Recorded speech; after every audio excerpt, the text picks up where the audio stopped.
You boys seen your grade point average yet? Well, have you? I have, sir. I know it's a little below par at the moment. It's more than a little below par, Mr. Hoover. It stinks. It's the lowest on campus. It's the lowest in Faber history. Well, sir, we're hoping that our midterm grades will really help our average. Laugh now, because you clowns have been on double secret probation since the beginning of this semester.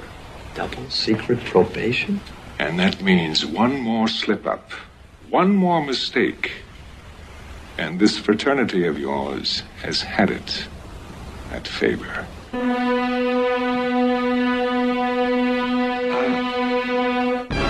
Well, that was pleasant. Nice of him to stop by, don't you think? We've got to do something. He's serious this time. I think he knows about the exams. He's right. You're right. We got to do something. Absolutely. You know what we got to do? Toga party. We're on double secret probation, whatever that is. We can't afford to have a toga party. You guys up for a toga party? Toga! Toga! Yeah, I think they like the idea, Hoove. Well, it's Saturday night and I just got paid. I fool about money, don't try to save. My heart says go, go, have a time on a Saturday night, baby, and I'm feeling fine. I wanna rock it out. I wanna rip it out. I wanna shake it out. Gonna ball it up. I'm gonna rip it out. And a ballin' night. Well, I got me a date and I won't be late. I picked her up in my 88. And she going down by the social hall. When the joint starts jumping, I'll have a ball. I wanna rock it out. I wanna shake it out. I wanna rip it out. Gonna ball it out. I'm gonna rip it out. And a ball tonight.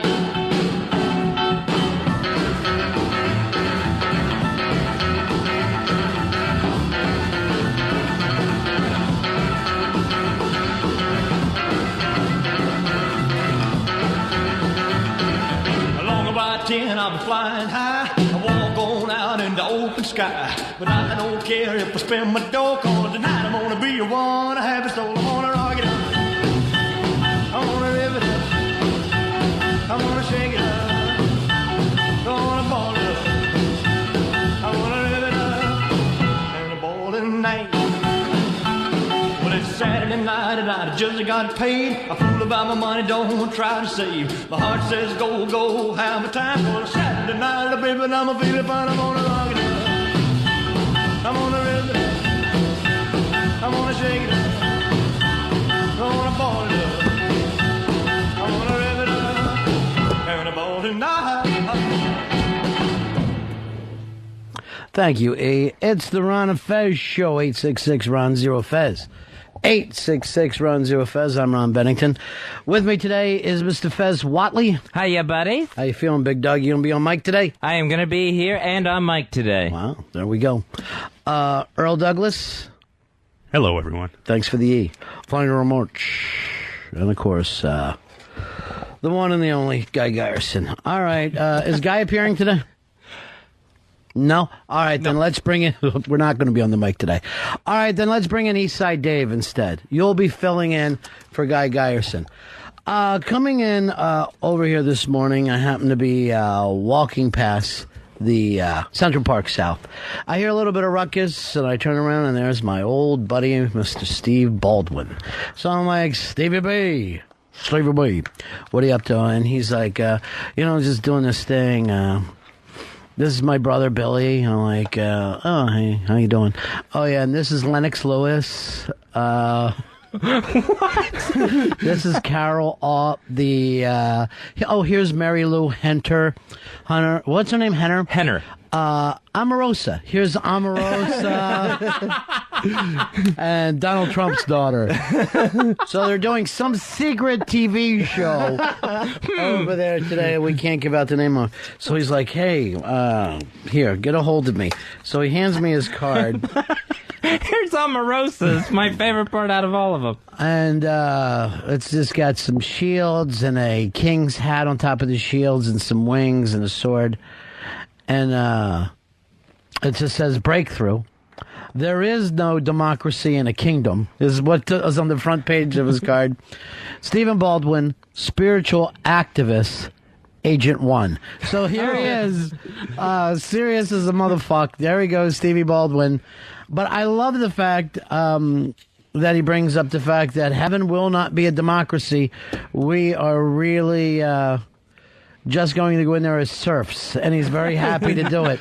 Then should we have a democracy in this country if it's not what God wants? Well, democracy is a very new thing. God used to a point. Oh, that's right. Divine right of kings. Yeah, divine right of kings. So we were the ones who broke away from that. And it's only a few hundred years old in the history of the whole planet with, hey, who would you people like to be the leader? You would think a super agent for God would have a better business card. Come on, this is seriously. That thing's falling apart. Come on, no, it is not. That's a fine card. I've seen better Chuck E. Cheese business cards. Bullshit. Let me see yours. I will compare this business card. First of all, look at the weight on it. It's very, very thick. Nice. Card, shiny.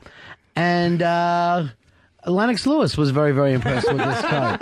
So these are all my new buddies hanging around Central Park South on a certain reality TV show that I will not name. Wouldn't you think Lennox Lewis is a little big for this? I mean, Well, he was the champion of the world. Yeah, for 3 fights. But people like to be on TV.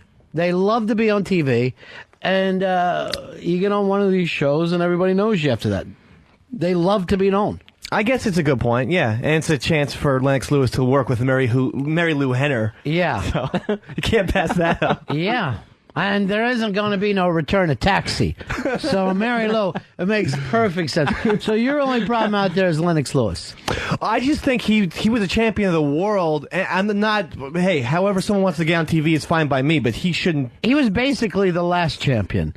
Yeah. After he stepped down, people forgot who the champion of the world was. It stopped meaning anything. So you had a problem with Evander Holyfield on Dancing with the Stars? I did have a problem with that. I don't think that champions of the world should ever devalue that, even if they don't have the belt at that particular time. Should they sell grills? I see that as a product, not just, whoring yourself on network television, so I think that grill is fine. Okay, so grills are okay. So you can do an infomercial, but you can't go on a reality program and do a take a ride with a horse with a celebrity contest.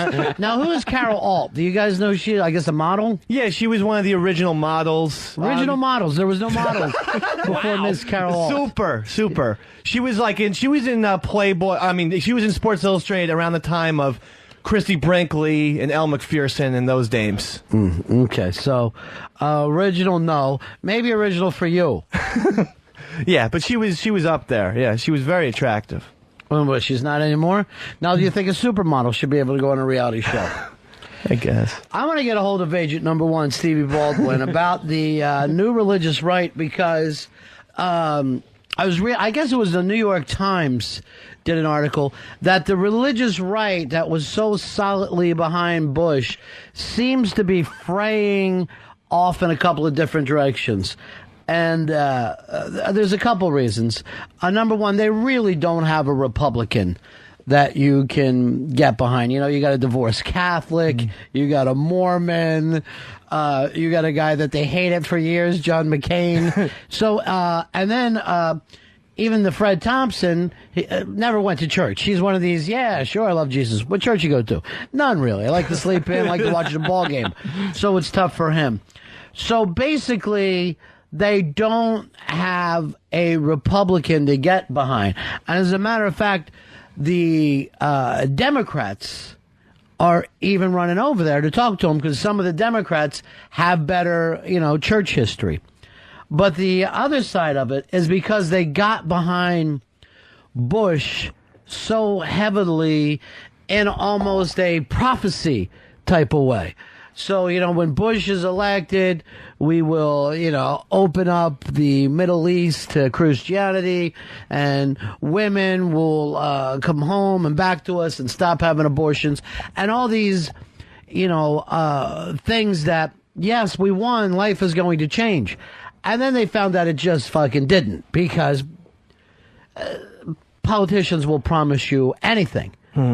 And they never deliver. They don't deliver to anybody. So they're a little, there's fatigue. There is a religious fatigue. And then at the same time, different religious folks have gotten involved in, their own scandals. So nobody knows where the religious right is going to go this time. They're really, really up in the air, Fez. 866-RON-0-FEZ. 866-RON-0-FEZ. What would you do if you were part of that, Fez, the religious right? I would probably go over to like a John Edwards, where even though... A lawyer? How could you go to John Edwards? He's pro-abortion. He's pro-abortion, but he's also anti-gay marriage. So maybe you could at least get one of your things. It sounds like you're going to have to start settling if you're the religious right. See, I would think that's just the opposite. If something is right and it's true in the eyes of God, I would feel like the compromise could not take place. And that's where they've been up to this point. So the whole thing of, well, at least we make sure gays can't get married, but they will keep, killing babies. I don't see how it's going to work out. Now, Earl, you're the only Baptist. You belong to Baptists who are not, you're the religious left. Somehow you're the only Christians left that will vote Democrat. And what's the reason there? Welfare? No, not welfare. A lot of the Democratic candidates throughout the years represented the values and the beliefs that a lot of African Americans wanted to believe, civil rights, affirmative action. So it's affirmative action is the mainstay now. Not affirmative action so much, but mainly civil rights. Civil rights you have. I'm talking the year 2007. So you have your civil rights, correct? Yeah. Plight of the working class, plight of... well, the non-working class is what that plight normally is.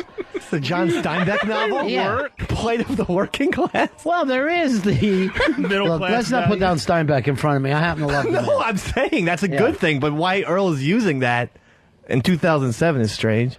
Here's Bruce. Bruce, you're on Ron and Fez. Yeah, hey, you guys got to quit saying pro-abortion. They're pro-choice. They're not for killing babies. They're just for the right to choose. No, not any candidate I vote for. Any candidate I vote for has to be abortion. I think it should be up to the government whether or not people have children or not. All right, see ya. All right, peace. So by saying pro-abortion, what I want to say is pro-choice. Then the people get the choice. I say pro-abortion, and it just means, no, you have to get an abortion. So, yeah, I can see where that would be somewhat confusing. So, Earl, you really don't know which way to go anymore either, huh? Why can't your people just join over with the rest of the religious groups? Because there's been such a split in the religious community. Some people within the religious community thinks that people that represent the religious right, openly, the Joel Osteens and all of those guys, they think they're off their rocker. Why would Joel Osteen be off his rocker? I didn't even know who he was until recently. I saw him on 60 Minutes. He seems like a good guy. But I believe he was one of those guys that backed Bush really hardcore. No, he didn't at all. He did not at all. If anything, he leans a little bit to the left, where he's way more on the side of forgiveness than he is even repenting. He kind of feels like if you're a Christian, you can't really block people out, since we all have sins. But I know with the black religious leaders, they feel a bit of, I don't know if it's jealousy or a bit of distance between those big mega churches. He heads one of those big mega churches. Yeah, he has a church in a basketball arena, which is what I would love to have if I was a preacher. I would love to have a gigantic church. I would like my church to be Delaware, where I would come out in the pulpit. I would just stand up on this thing on Wilmington, and then people would go all the way down to lower Delaware. Really, Bethany Beach would be the cheap seats, where they're just trying to, I can barely see now. That's what I would be looking for. My church could not be big enough. Yeah, T.D. Jakes, he has services in the Summit down in Houston, which is 20,000 seats, and it's pretty much full every week, but those guys take away from the neighborhood churches, and that's where kind of the schism takes place. They're the Starbucks of religion? Yeah, everyone's trying to, instead of just having your You like local. I love a local. You like a mom and pop church. I love a neighborhood church. I mean, it's just a community. That way church. there doesn't have to be any rules. There's plenty of rules. Like sometimes you can be topless. I was talking about this earlier today with my friend Stevie Baldwin. Because basically this is not what you would consider conservative people that hang out here. But Dave, is there anything that you're more conservative about than society itself is? Yeah, I'm conservative when people are anti-America. It's one of the things you get a little pissed off about that. I get very upset because I like to call myself Davy Red, White, and Blue. Why? Why are you just Davy Red? I guess it's more fitting. No, but I mean, for real, I don't know. It's just that's the one thing for reals, y'all. that like I feel like it really pisses me off when. So you don't like flag burners? Correct. And I was, I have to say, I was upset, like the Dixie Chicks, not for speaking against Bush or the government, but for doing it overseas. That I was pissed off about. You can voice your opinion over here, but, I don't like it. Why does a bunch of French people have to hear, our dirty laundry? That's really true. Freedom means you can't say what you want outside the country. That's the perfect view of freedom. I understand. What about you, Earl? Anything you're a little more conservative about than society itself? I'm really hardline against abortion.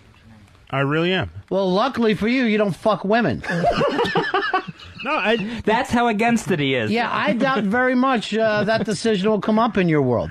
Well, I just think that, with so many people who want to adopt, so many people, women who can't have children, so many people who want to take care of children, I think abortion is just I'm not saying it, Earl, not in a worldwide sense.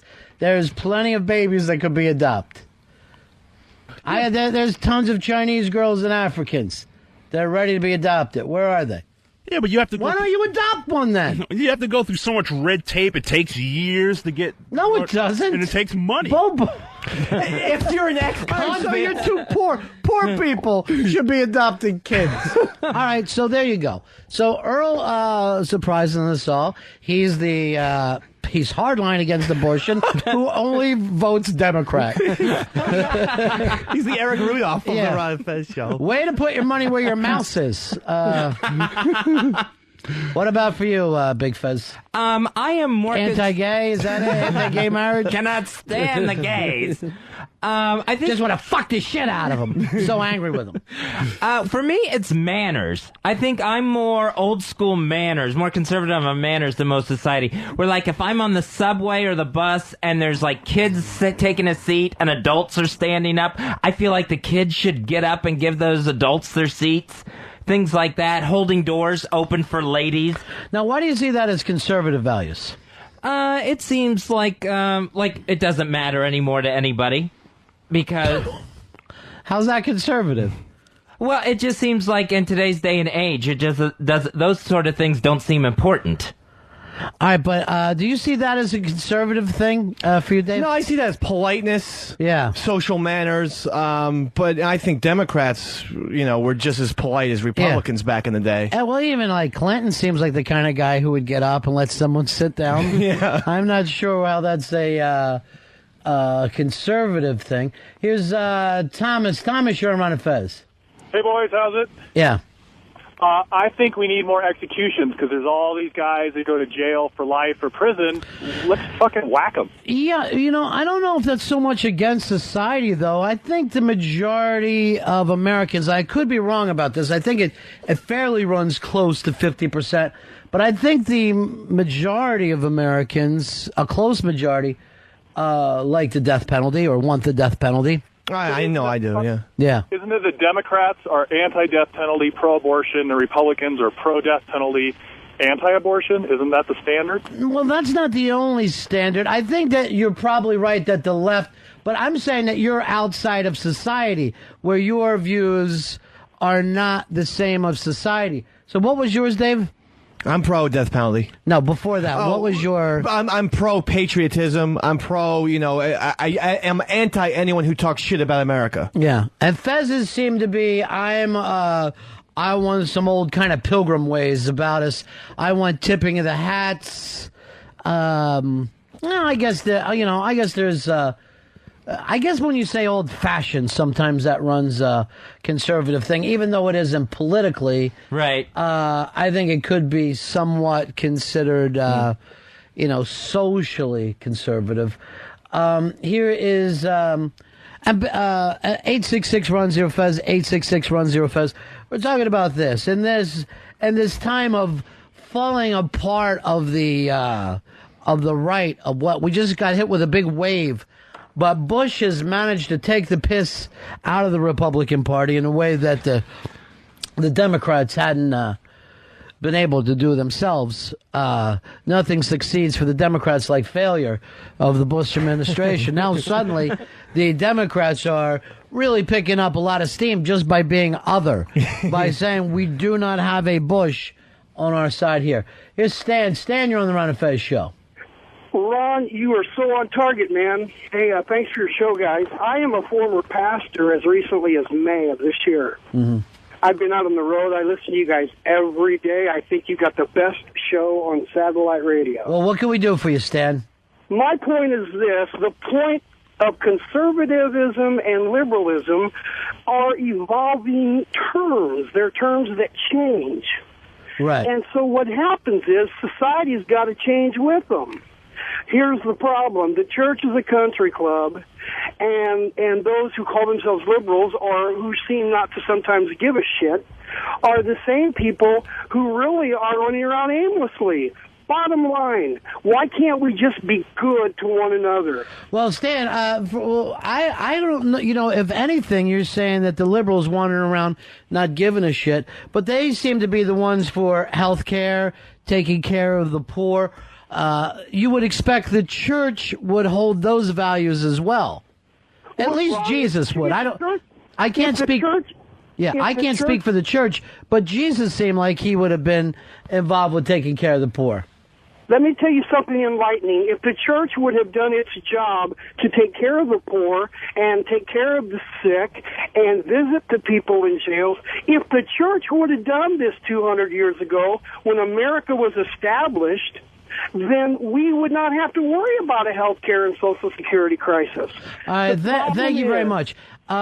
He's come up with a thing that Bush tried to get behind, too, was the faith-based things. As if somehow you can trust those people just because they have a church, then the government gives them money, and then they dispense of the money, whether it's in Africa, whether it's in the inner cities. I don't know any reason why anybody should trust someone just because they say that they're a church. I mean, we've seen as many ministers run off with money as we have, corporate people. Oh, yeah. I mean, I've gotten taken myself on some of those things. Given to a church only to see in the newspaper, a few months later that there's a scandal and all the money's gone. It's actually happened in my own home church in Florida. Well, anytime that you're a follower of anything, you set yourself up to be a rube. And we all play the rube role at different times. And that's my main thing against patriotism, too, Dave. Mm-hmm. When they see people waving flags and marching, there are people who think, look at them, they're ready to do anything. How do I work this angle to my advantage? And that's going to work. That's going to work anytime that you join an organization that you're not at the top of. You're basically setting yourself up to be taken advantage of. It doesn't matter what it happens to be. The same thing happens when you're part of any kind of government. You pay your taxes. Everybody pays their taxes with the best intentions. Mm-hmm. Yeah, we like hospitals and roads, and then you find out how you got fucked over and how this got taken care of, and you're a rube. There is nothing you can do about it, but you find out that you're a rube. Blowhard, how are you, my friend? Hello, Ron and Fez. Yeah.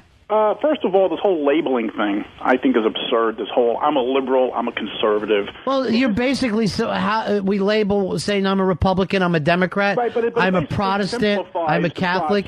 No matter what you do, you get labeled to a certain extent. But not everybody, I believe, is truly 100% so-called liberal or conservative. I mean, you're somebody who's a reasonable man who has left-wing leanings, and yet, we're not going to just assume that everything liberal you believe in when you say I'm a liberal. I mean, there has to be, it's just... What is your point, Blowhard? All right, the point is, first of all, I just wanted to mention Nat because it just simplifies it. And when you listen to talk radio, when you hear like, oh, liberals are bad for America and you're a great American and all this nonsense, it's a little more complex than just labeling each other as what we are and what we believe. And the other thing I wanted to bring up is, for years, you guys have been labeling me as some right-wing lunatic. Yes. And I do take a lot of flack from a lot of people because I do oppose the death penalty. That's the one thing, I guess, if you would say, quote, liberal about me. Socially, I'm very, I guess, progressive. But well, I'll tell you where I stand on the death penalty. Overall, I don't think it's good for society to kill people. Period. I think that sets up a fucking precedent as bad. At the same time, I don't give a fuck enough about these lowlifes to go out there and do anything about it. If anything, I lean into... I don't give a shit. If some family feels like they need revenge, countries get revenge all the time.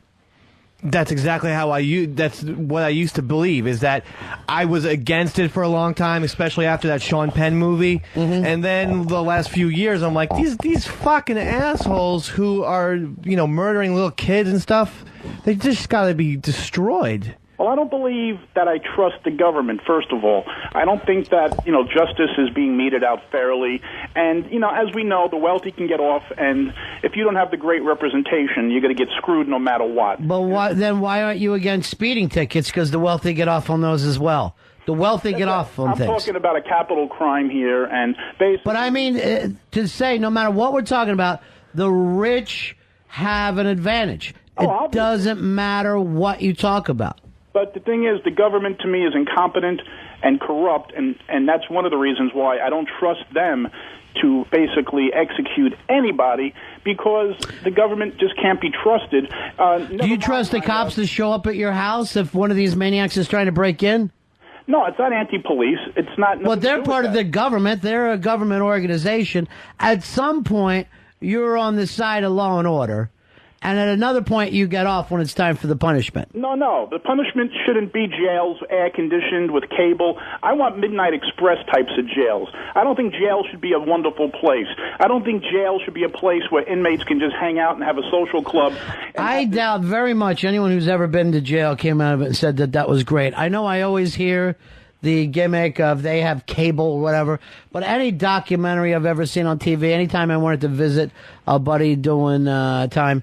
It's always been a nasty, ugly place where... I've been to federal prison. I've met a few friends of mine who've done time up in Danbury years ago. And what was their crimes? Dealing. Possession, distribution. Well, first of all, I don't even see that as a crime. If I was being against anything, I would go in the opposite direction and say, why are those people in jail? Right. I have a libertarian leaning, too. I believe that, especially drugs like marijuana, I think it should definitely be decriminalized and eventually legalized. But the problem is that there's such great business. Hold on, I'm on the radio. Hold on. Somebody's ringing my bell. But the truth is, I just think that any type of drug crime... there's too many people in jail. Blower, I'm going to let you go get that because it's probably the government. It's probably finally. Talk to you later. 866 Ron Zero Fez. 866 Ron Zero Fez. Joe, you're on the Ron and Fez show. Hello? Yeah. Yeah.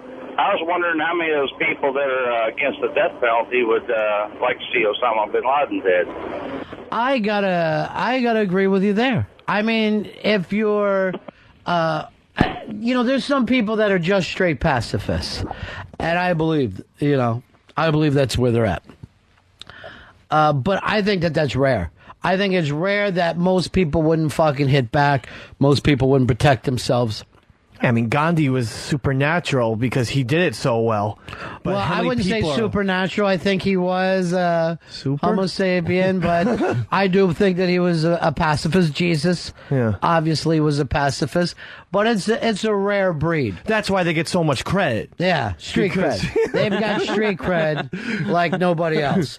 But it's a rare breed. Here is... Dan, you're on Ron and Fez. Hey, Ronnie B, how you doing? Yeah. Hey, I have an issue with what Dave said, being the super patriot that he is. Yeah. He's making such a big stink about flying the red, white, and blue. Where was he when Rutgers was playing Air Force? I think it was, and they were chanting, "Let's go Iraq." That was a sports event. I made that perfectly clear, that during a sports event, it's no holds barred. If I saw Army guys at a bus stop and then they said, "Go Iraq," I would have a major problem with that. And I'd tell whoever said it to those... So whatever gets chanted at a sporting event is okay? That's fine. Yeah. Because this is sports. This is to be taken seriously in this country. That's one of the few things that we do take seriously and have passionate about. Jerry, you're on Ron and Fez. Yeah, and I was just going to say that I don't believe the government owes you anything when it comes to health care and stuff. I'm 33 years old. I started a trucking company at 22. I wasn't from a rich family or anything. But you're one person. Yeah, you know what? But let me ask you something. What if when you wanted to start that trucking company, right? You had fucking leukemia. You had some kind of a fucking bowel infection that set you back. You're not going to start a trucking company the following day. You're going to have to deal with that fucking disease, correct?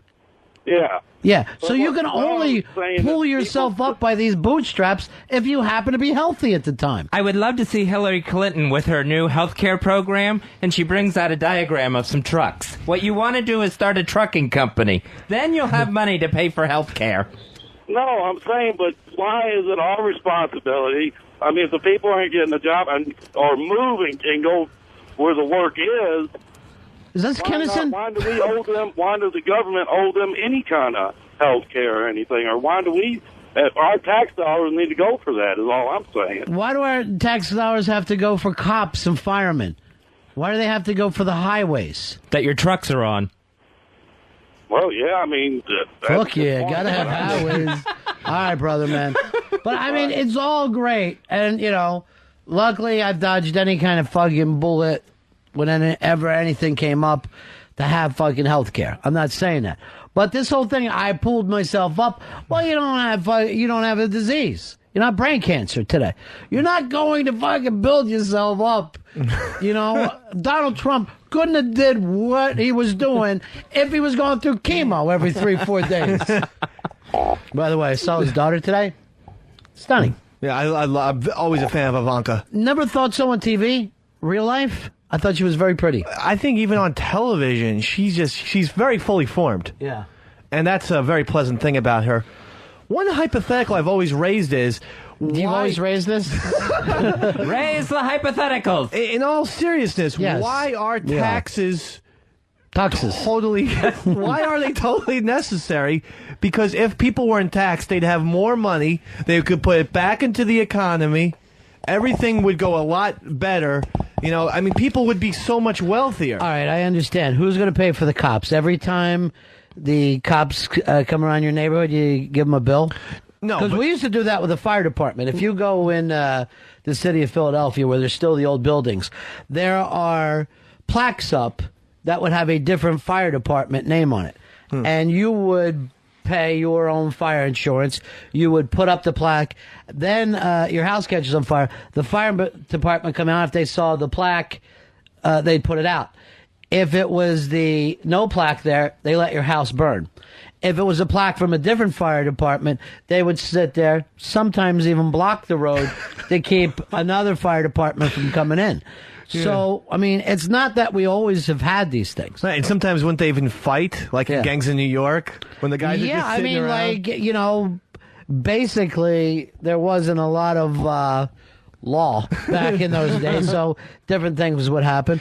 But no, I agree with you. On paper, yeah, it makes a lot of sense. But also on paper, communism looks great. It's when you start to work it out. There has to be some kind of community values. But taxes right now, I mean, it almost seems like we're at like 50% or 40%. Right. But let's suppose we got rid of the federal taxes, right? Like Ron Paul wants to. How quickly would we be looking at giant state taxes? It would happen pretty fast, I think. But what if the federal government said you cannot raise state taxes? Where's the federal government going to get this power now? They've got no money. I'm very serious about that. I know what you mean. So at that point, I think that the states would start to have tremendous power that they haven't had in a long time. Now, why did the states lose power? I'll go Civil War. Even after that, it was more of a matter of civil rights, where Earl could be in New York and have a certain right, go to Alabama, and those rights would disappear. So suddenly the federal government had to say, look, if you're an American, you can go anywhere in America and be treated the same. You take out that strong federal fucking government, we're going to have 50 governments. And, you know, if you happen to leave Iowa and go to Washington State, you may or may not have the same kind of rights you had before. Mm-hmm. But maybe that's not such a bad thing. I mean, the people who can afford to live in New York State then will be able to. But then let's break up the United States. What reason is if every community wants to just govern themselves, let's go in that direction? Well, I still think we would want to stay unified just for power. I don't think. What power would we have? Just for our army. We can't. Who's going to fund the army? You've gotten rid of the taxes. Well, we would have to figure that part out later. But, I mean, I think it could be done. Well, I think we would have to figure it out before we got rid of the income tax. Well, we make the government don't they make billions of dollars building weapons and Air Force supplies? Yeah, they make billions of dollars building weapons. How does that fucking make any sense? Who's paying them? They pay out billions of dollars. I guess, yeah. It's a slippery slope.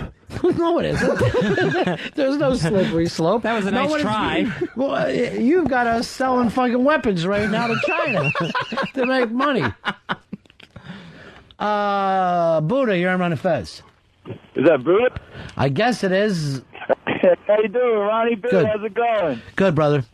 Hey, I just wanted to say, or ask, I guess, I mean, if taxes are going up and up and up, why is Social Security going down, down, down? It doesn't make any damn sense to me. I mean, my family, I don't have a family yet, but when I do have one, I mean, I'm just worried if I won't be able to provide for them later on down the road. Yeah, you got every reason to be terrified of that. The Social Security problem, those baby boomers, there's more of them that ever came in, and they're living longer.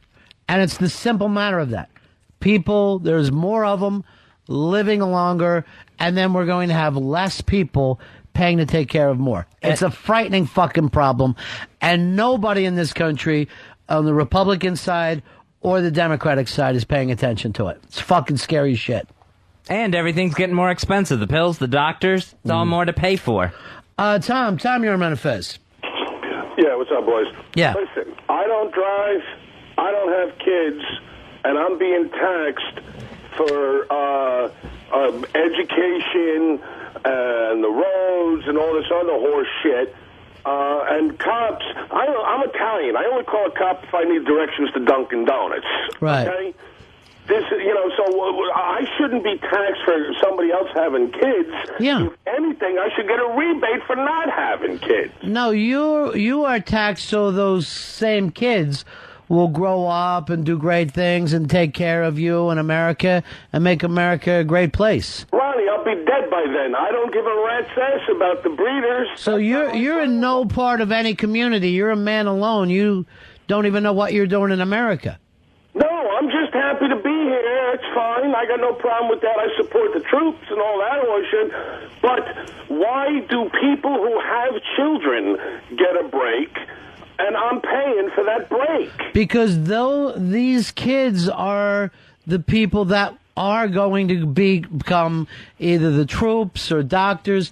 This is the positive aspect of being a part of something. Ronnie, after you're dead, do you give a fuck what happens? Absolutely. Absolutely, I give a shit about the future, and not just for my kids, but all. I don't even understand your fucking ego of why you feel like it's nothing to be part of a community, why it's nothing to be part of a society. Shocking to me. It's always shocking to me where people's interests run just to their ability to eat and sleep, and there's no other fucking parts of being an American. I'm even baffled by it. And I dig the fact that half the people don't vote. I brought that up the other night with a friend of mine. And she says to me, they're the people that shouldn't be voting anyway. I'm like, what do you mean? She goes, stupid people. I'm like, I never even thought about that. But maybe the most positive thing some people really could do is just stay out of it. Just completely stay out of it. But can't you also see it as, protesting the voting system? I mean, I'm not thinking of voting this year.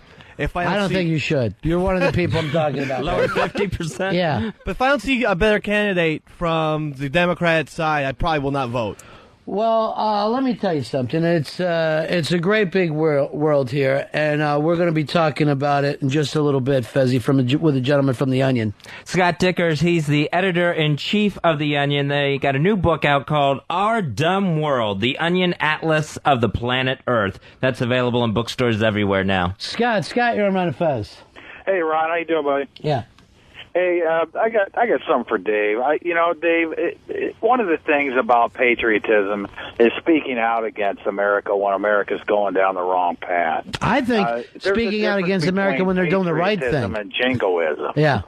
Yeah, I mean, you're being jingoistic if you're behind this current government right now, flag waving and all those sorts of things. I like to attack America for the good things. I like to attack America for its freedoms. I like to take the piss out of them for that. When I find out they've helped the poor, I like to take them down a peg. That's being a true patriot. Attacking for the government for doing the right things. Here's Chris. Chris, you're on Ron and Fez. Hey, Ron. He don't want to get rid of taxes, Texas.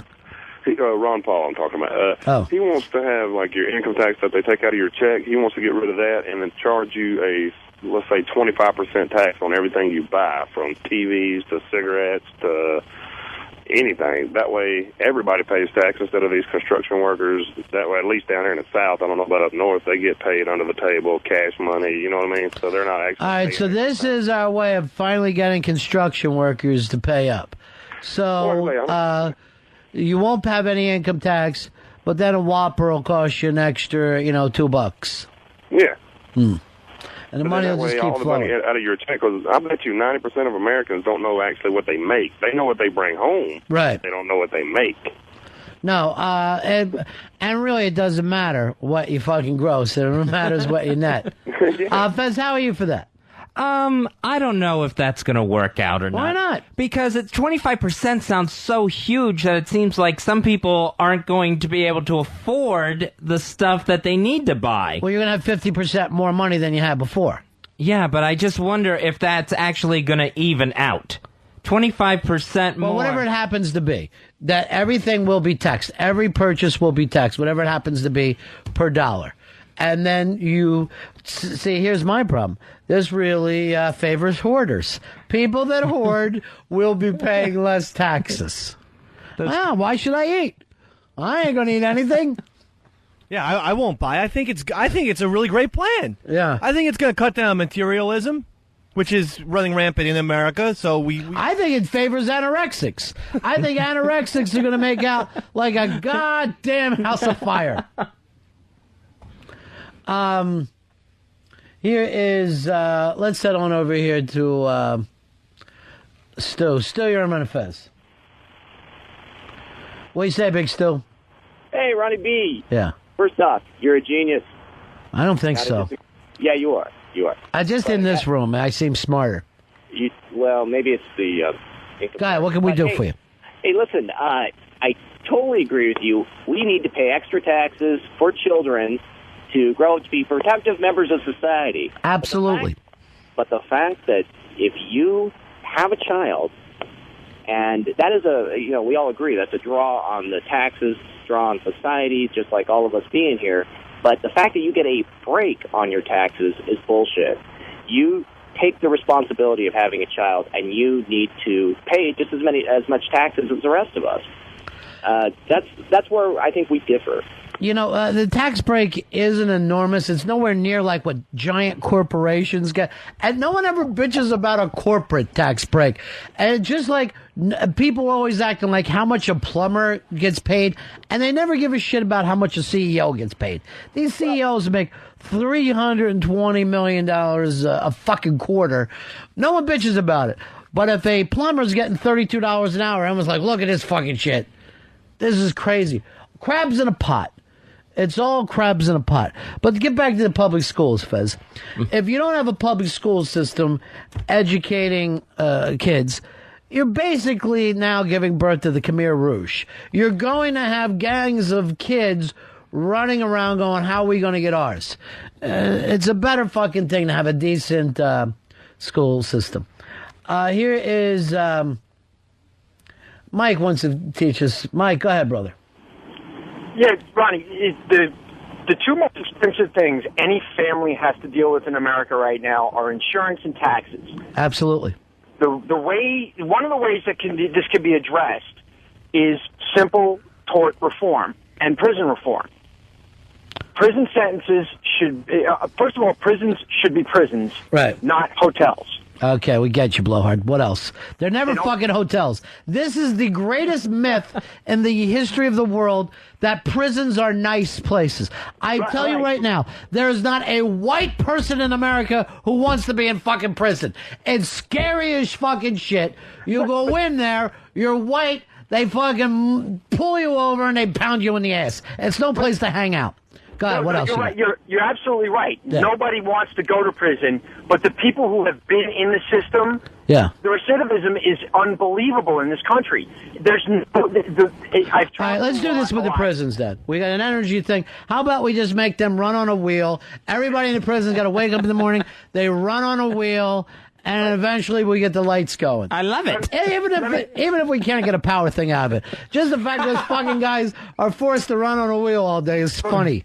Ronnie, do you think it's fair that as a taxpayer, you should pay for a prisoner to get a master's degree while he's in prison, okay, after committing a crime? Yeah. But there are how many families that cannot afford to send their children when they grow up to college? I'm guaranteeing you right now, brother, you ain't saying that we take the money and put it into helping kids get master's degrees. You're not in. All you want to do is take away more. All right, Fuzzy, we got a gentleman coming in who's going to teach us about the world. Scott Dickers, he is editor-in-chief of The Onion. The new book is Our Dumb World, The Onion Atlas of the Planet Earth. That is available in bookstores now.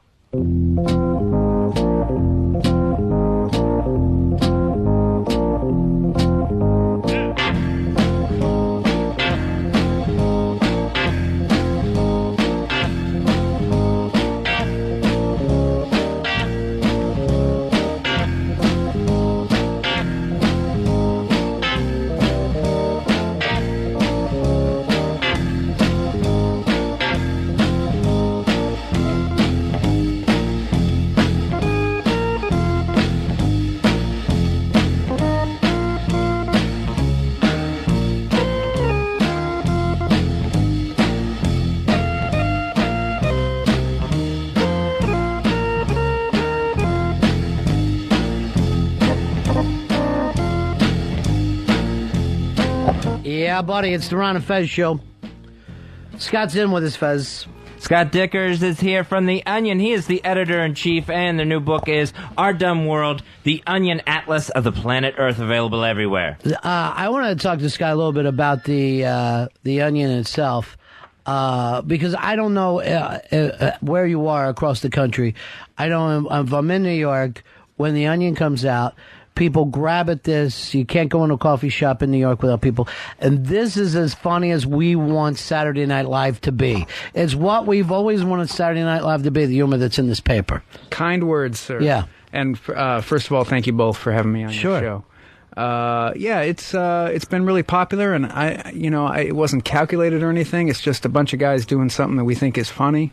That's kind of how it started. How did all you guys get together? Well, that's a crazy story because it started with just a couple of guys, and I was one of them. And then we sort of cobbled together people around town. This was Madison, Wisconsin in the 1980s.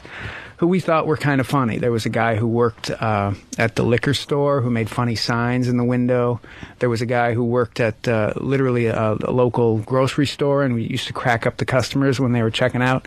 And we hired these people and put them in a room together, and this is what we came up with, like disaffected people who really didn't have a lot of ambition, certainly not any ambition to succeed in the world of comedy. Well, was there a model? Did you go back to National Lampoon and say there's nothing like this anymore? Or? There's a little bit of it was an anti-model. Like I looked at things like the Harvard Lampoon and I guess the old National Lampoon to some extent, but I was more of a Mad Magazine guy. Sure. I kind of missed National Lampoon just because of my age. Really didn't hit me at the right time. I always thought it was too many tits, I guess. Sure. Like Mad Magazine, hey, that was funny because that was barf. Yeah. That's so much funnier than tits when you're 11.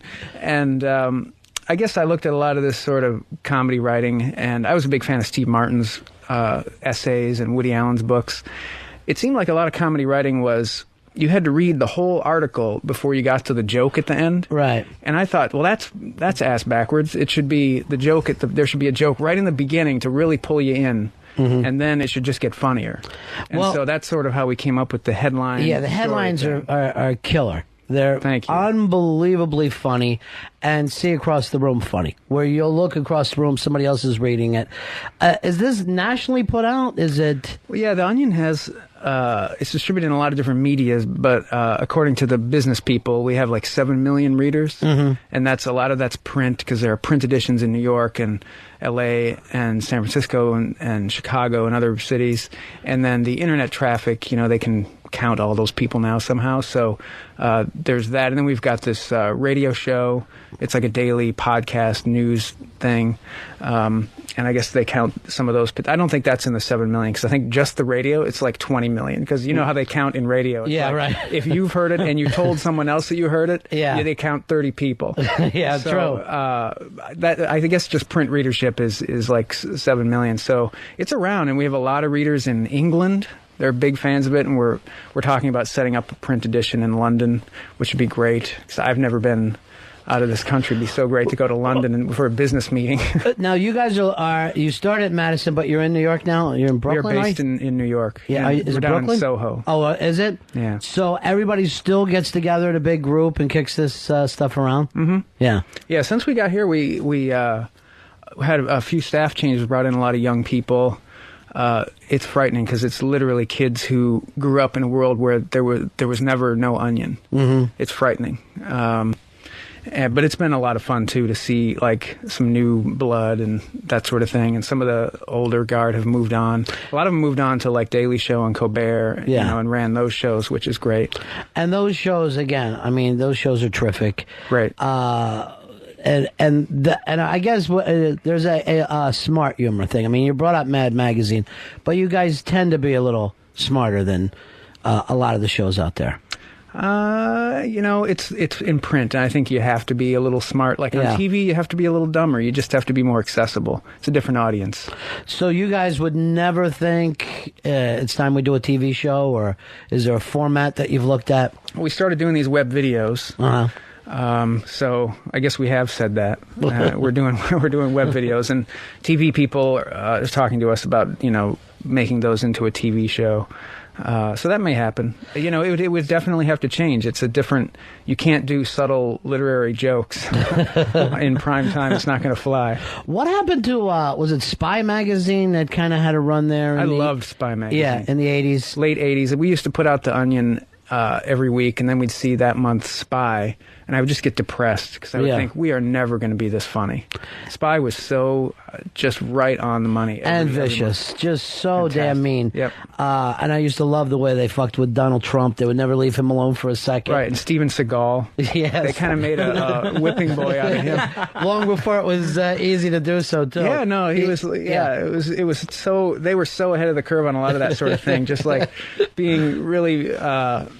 Going with anti-humor about things before even anybody ever thought the jokes were old, and really cool guys. When you guys sit down, is there a political slant to it, or does everybody have to everybody have to lose their shit. No, yeah, we definitely look at it as if you're being stupid, it doesn't matter if you're left or right. We're going to make fun of you. You know, it's just try to find the stupid wherever you can find it, or the wrong, or the crazy, or even sometimes the right. Yeah, you know, if something's just, you know, what did we? There was something recently where we picked on somebody like I don't know if it was Bono for helping the Africans. Maybe that's what I'm thinking of. Where. And people will say, why are you picking on somebody who's doing so much good? And I'm like, well, sometimes it's just fun. Yeah, sure. Somebody's just totally a good guy. Or Al Gore, you know, just why not? And even the weak and diseased, they occasionally have to take a shot. Well, if you've seen this book, Our Dumb World, I mean, we do cover every country pretty evenly, and Africa takes up a good middle chunk of the book. And if you try to write 60 pages on Africa and not tell a joke about somebody dying or starving to death, good luck. Well, this book, Our Dumb World, it's set up kind of like those atlases that we were handed in 8th, 9th grade in school, where you had to cover the entire planet over the course of the school year. But you'll actually remember this one because there's swear words in it. Sure. And, you know, a couple of... Well, there were in my books anyway by the time I got done with them. I was one of those kids. Sure. Scott Dickers is here. He's the editor-in-chief of The Onion. The new book we're talking about is Our Dumb World, The Onion Atlas of the Planet Earth. So you just want to leap through some of these countries and see what's up with them? Yeah, I mean, you know, we really tried to cover the world here. You know, in Africa, you've got a lot of, I guess, depressing humor. Sure. Is what I would call it. And we, you know, with each country, we should give it a little header, sort of, so you can, like, in a nutshell, you can really get it. Yeah. Like Mali. Like, who's ever heard of Mali? Like, we got to fill a whole page on Mali jokes. So, you know, you go with the capital. It's not even the capital. It's a country. It's a city in the middle of nowhere, Timbuktu. People have heard of that. Right. So we go with that. The whole country is conveniently located in the middle of fucking nowhere. Ranks as one of Africa's poorest nations. That's an achievement. And yeah, sorry, I got caught up. I'm reading the book now. This isn't the time. We'll go through a couple. Here's Zambia, no fat chicks, and just left it out there. Right. The Democratic Republic of Congo, like a zoo you get killed at. And I actually like the entry on the Republic of Congo because it's a hellhole as well, but their whole thing is, hey, at least we're not the Democratic Republic of Congo. Yeah, we've got civil war and murder, but not as many people die every day from sheer starvation as in the Democratic Republic of Congo. This is kind of fun, too. With some of these, you've just got piles of people, death piles, just lined up here, picking fun at them. And you know, if you ever thought that piles of dead people pictures could be funny... It works in this case. You can get away with it. Yeah. Because you know we do try to find the jokes from a fairly dark place. Jokes about happy things are just not that funny. Yeah, it's not going to work for you. Really not. It's not going to work. Because like some of the harder countries to write were countries like Iceland, where everything's just great. Yeah. So we made a joke about how they're making shit up about their country. It's like they're calling it Iceland, so people will think it's all filled with ice and they'll stay away. But there's no ice. It's like beautiful, lush waterfalls. And you can do this stuff without traveling. So you've not left the United States, but you feel good enough and powerful enough to take the piss out of these folks. You know what? To hell with them. Yeah, I agree. To hell with every other country in the world. And I learned that, you know, frankly, just from being an American. But it did serve us in this case, putting together this book. Here's Tunisia, a Muslim woman's dream hell. Right. There they are, all lined up. Again, that's like a place like, sure, women are treated like dogs. Right. But in other countries, they're treated like rats. So it's actually pretty good. So you've got making great strides 3 paces behind their husbands. Sure. And then, of course, we got plenty on the United States. Yeah, very important country that has to be covered. We've got a lot of photos in the book. It's big full color photos on every page. Now, how long does something like this take to put together? You got a bunch of people working on it, and then you're battling with each other, I'm sure. Yeah, we're putting out an issue of the paper every week, and it was a lot of work. I'd say about 2 years. Really? Of not taking any vacations and working sundown to sunup and sunup to sundown. Vatican City is the Catholic Disneyland, and there's just a giant Pope head taking pictures with the kids. Right. And we've got some of the Pope rides there you can take. Every map has little jokes, You'll never run out of jokes in this book. You can keep searching. When I was a kid, I love these kind of atlas books. I don't know what it is about boys and maps. I did too. But you can't get enough of them when you're a kid. Yeah.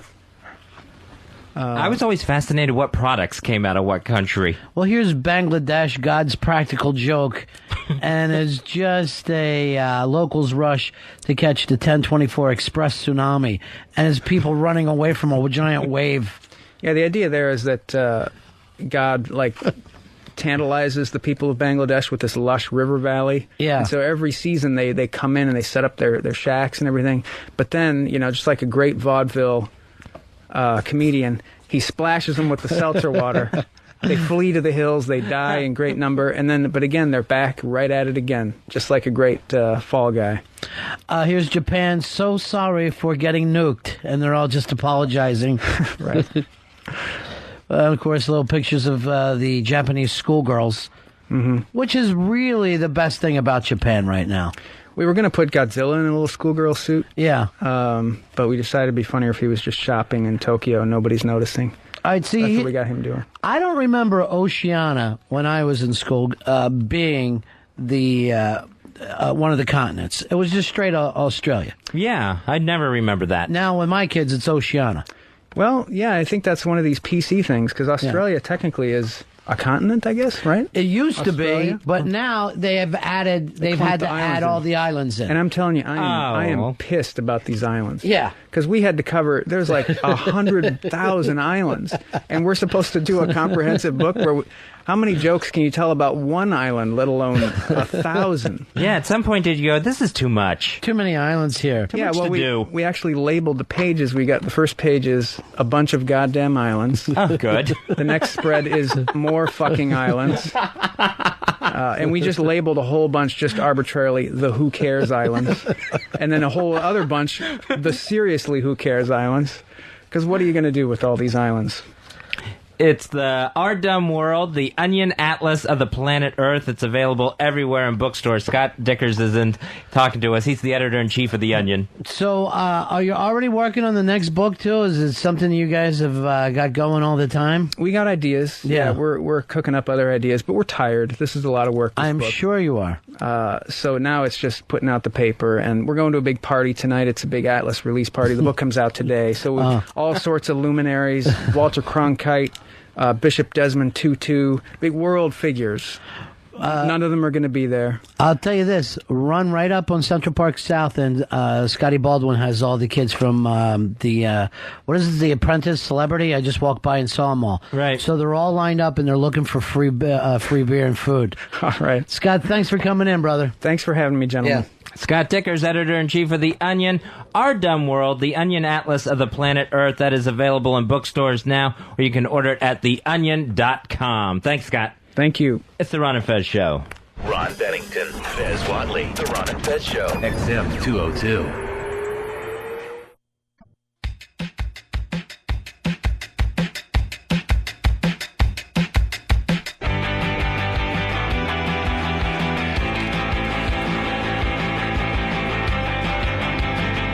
Back with the Ron and Fez Show on a Tuesday. Toll-free phone number 866-RON-0-FEZ. That's 866-RON-0-FEZ. This Saturday, Unmasked featuring Bob Newhart is going to air. That's going to be 8 p.m. in the East on XM Comedy, channel 150. Then it'll be on The Virus, this channel, XM 202, Sunday at 2 p.m. That's Bob Newhart, Unmasked. Fezzy, you'll hear me take Mr. Bob Newhart down a peg or two. Finally. I take the wind out of his sails. Comedy legend. It was sad, too. What's that? Well, I mean, he was an older man, a distinguished guy. When you took him down a peg, it was just... Which, couldn't have taken him in his best days? No, I think you probably could. He's Thank you, Robin. He's thin. He's a thin guy, in my opinion. Hey, my friend Nicole Atkins is going to be on David Letterman tonight. Congratulations. Thank you. We got some Nicole Atkins that was sent to us. Nicole Atkins is somebody you grew up with. So Mike the teacher got a hold of her about you. And did you hear what she had to say? Yeah. She said Dave was always the funniest in the neighborhood. So not in school. School. But so now you're pulling for her. Yeah, now she's my favorite, because if she's going to give me a compliment, then I'm going to give her a compliment as well. And all right, so what is she doing tonight? She's on Letterman tonight with her band Neptune City, and she's going to play a song called Party's Over, which is on her album Neptune City. And her band is called Nicole Atkins and the Sea. And she was featured in Rolling Stone, I said, a couple months ago, for 10 artists that you have to watch. To go from there to David Letterman, I think is pretty amazing. To make that leap from Rolling Stone to David Letterman, it's never happened before. I just mean for 10 artists to watch. By the way, rockumentary out on Mr. Tom Petty that I think was 4 hours long last night on Sundance. And worth every second of it. Yeah, I watched it too. It's phenomenal, right? Yeah, Running Down a Dream. It's fucking great. Running Down a Dream. I forgot what a great songwriter that guy is. And how versatile he is. Well, no. It always sounds like Tom Petty to me. I don't mean that in a bad way. But he does have the Tom Petty sound. It's a little bit like the Byrds and the Allman Brothers met down in Gainesville, Florida, and off they go. I wasn't at, Eddie Trunk got into that terrible rant yesterday about Bon Jovi. And I remember when, Tom Petty got into his, I'm chasing Alice in Wonderland around and I'm the White Rabbit. I wasn't big into it. And I got off then. I kind of got off during the last DJ thing a little bit too. So I'm never with him 100%. But I've never been like, Tom Petty's my favorite artist. But in no time did I ever think, that Tom Petty's not good. He's always been a great songwriter. Yeah, I think he's very quality. As they were bringing up last night, he writes simple music, but he writes it so well that you can't help to love it. We tried to have the director of this on the air, Peter Bogdanovich, and I agreed to it 9 times. And, Earl, what happened? Well, one of the things that happened was he keeps changing publicists, and he keeps, canceling appearances, basically. So he just keeps bouncing. Is he ashamed of this documentary that's running on Sundance? I don't know if he's ashamed. From what I'm hearing from you guys, he shouldn't be, but he's just been, That's right, he shouldn't be. Let his new publicist know that. Mr. Tom Petty is fantastic. Then I went straight from that into Iconoclast with the great Sean Penn. What's that too? I had a very long night last night. I should have called you. When, no, not at home. But when Sean Penn started talking about Nice Guy Eddie dying, I'll tell you, I choked a little bit. Yeah, it was. Because I loved Chris Penn. Oh, that was great. And then he brought White Russians with John Krakauer and poured one on the ground. Yeah. And did that. That was awesome. And as soon as I saw that, I really wanted to start drinking White Russians. Well, why didn't you get that from the other movie, Big Lebowski? Lebowski. Anytime I see Lebowski, or that's actually the second time I watched that Iconoclast, it's like, oh my God, I can't wait for Friday. It's a great show. Oscar. Hey, Ronnie B. Yeah. Hey, I saw that last night, too, that Tom Petty thing. It was incredible. What's amazing about the guy is, like, every couple of years he comes out with a new tune that's like an instant classic. Well, because Dave called him versatile, I'm going to go in the opposite direction and say consistent. But consistent for, like, over 30 years. Yeah. Like, he is one of the guys that you could be able to go, I would have listened to this in any decade. Where you can't. And he never sounded like the decade he was in. Like, in the 70s, he sounded like the 60s. Right. Yeah. In the 80s, he shouldn't have been a hit with that MTV generation. He was. The 90s was suddenly going grunge, and he still was holding up. He had some of his biggest albums then. And certainly Full Moon Fever is like an album out of time. Yeah. Because it's just acoustic. It's actually quite folksy. And it's weird because he was saying his bassist was the producer for John Prine, who was awesome. And it seemed like some of his 80s stuff had almost a John Prine feel to it. He got more into his country roots and everything. That's what I'm going to do. I'm going to get into my country roots. Well, I tried to bring that up with your friend Winnie Cooper. I go, oh, man, did you watch this documentary tonight? She goes, no, I never got into him. I like Dylan. And I go, what do you... Yeah. Well, who's making you choose? Fucking Bob Dylan, like Tom Petty. He toured with them for 2 years. Yeah. Started a little band. Maybe you've heard of them, the Wilburys. So don't you come on. She's like, oh, I've got something. It's Tom Jones singing along with Janis Joplin. I go, well, that's fine. I'm telling you, I just did 4 straight hours of Tom Petty. She's lost it completely. I never saw this thing before. It was pretty fucking cool, though. It was awesome. No, I'm talking about Janis Joplin singing with really? Tom Jones, yeah. Oh. But, to go back with what Eddie Trunk was talking about yesterday, very difficult to stick with an artist over a long period of time. At some point, either they stretch and they bum you out, or they don't stretch at all and they bum you out. And I've never been a Bon Jovi fan, the way Eddie obviously is. Bon Jovi fan since day one. But at some point, Bon Jovi changed, and Eddie didn't want him to. And then he's upset that the guitar player isn't as, prevalent as he used to be. He's not as happy. But the guy just came out of rehab. Mm-hmm. Sometimes guys in the band fall back. There's times where Keith was barely in the Rolling Stones. But Right. the band went on, It was the one-man mix show for a while. And sometimes bands want to create a smaller sound, and what's so wrong about that? Well, sometimes it hits you. You want something else.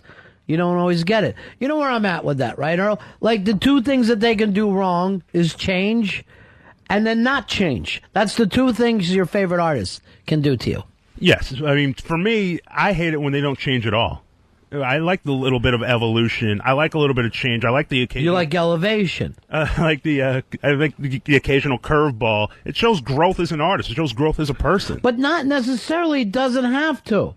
Like, if you're a guy, you're like, oh, I like punk rock, it doesn't mean that someday you should do a bluegrass album just to do the bluegrass album. Yeah. And it doesn't mean that I have to stay with everybody wherever they're at. I take a lot of twists and turns with Elvis Costello, but by the time he sits down with that little fucking classical quartet, guess what, Elvis? I'm not sitting with you on this one. Doesn't mean I won't get back. When you get back from New Orleans, whatever this fucking shit you're doing down there, maybe I'll still be here.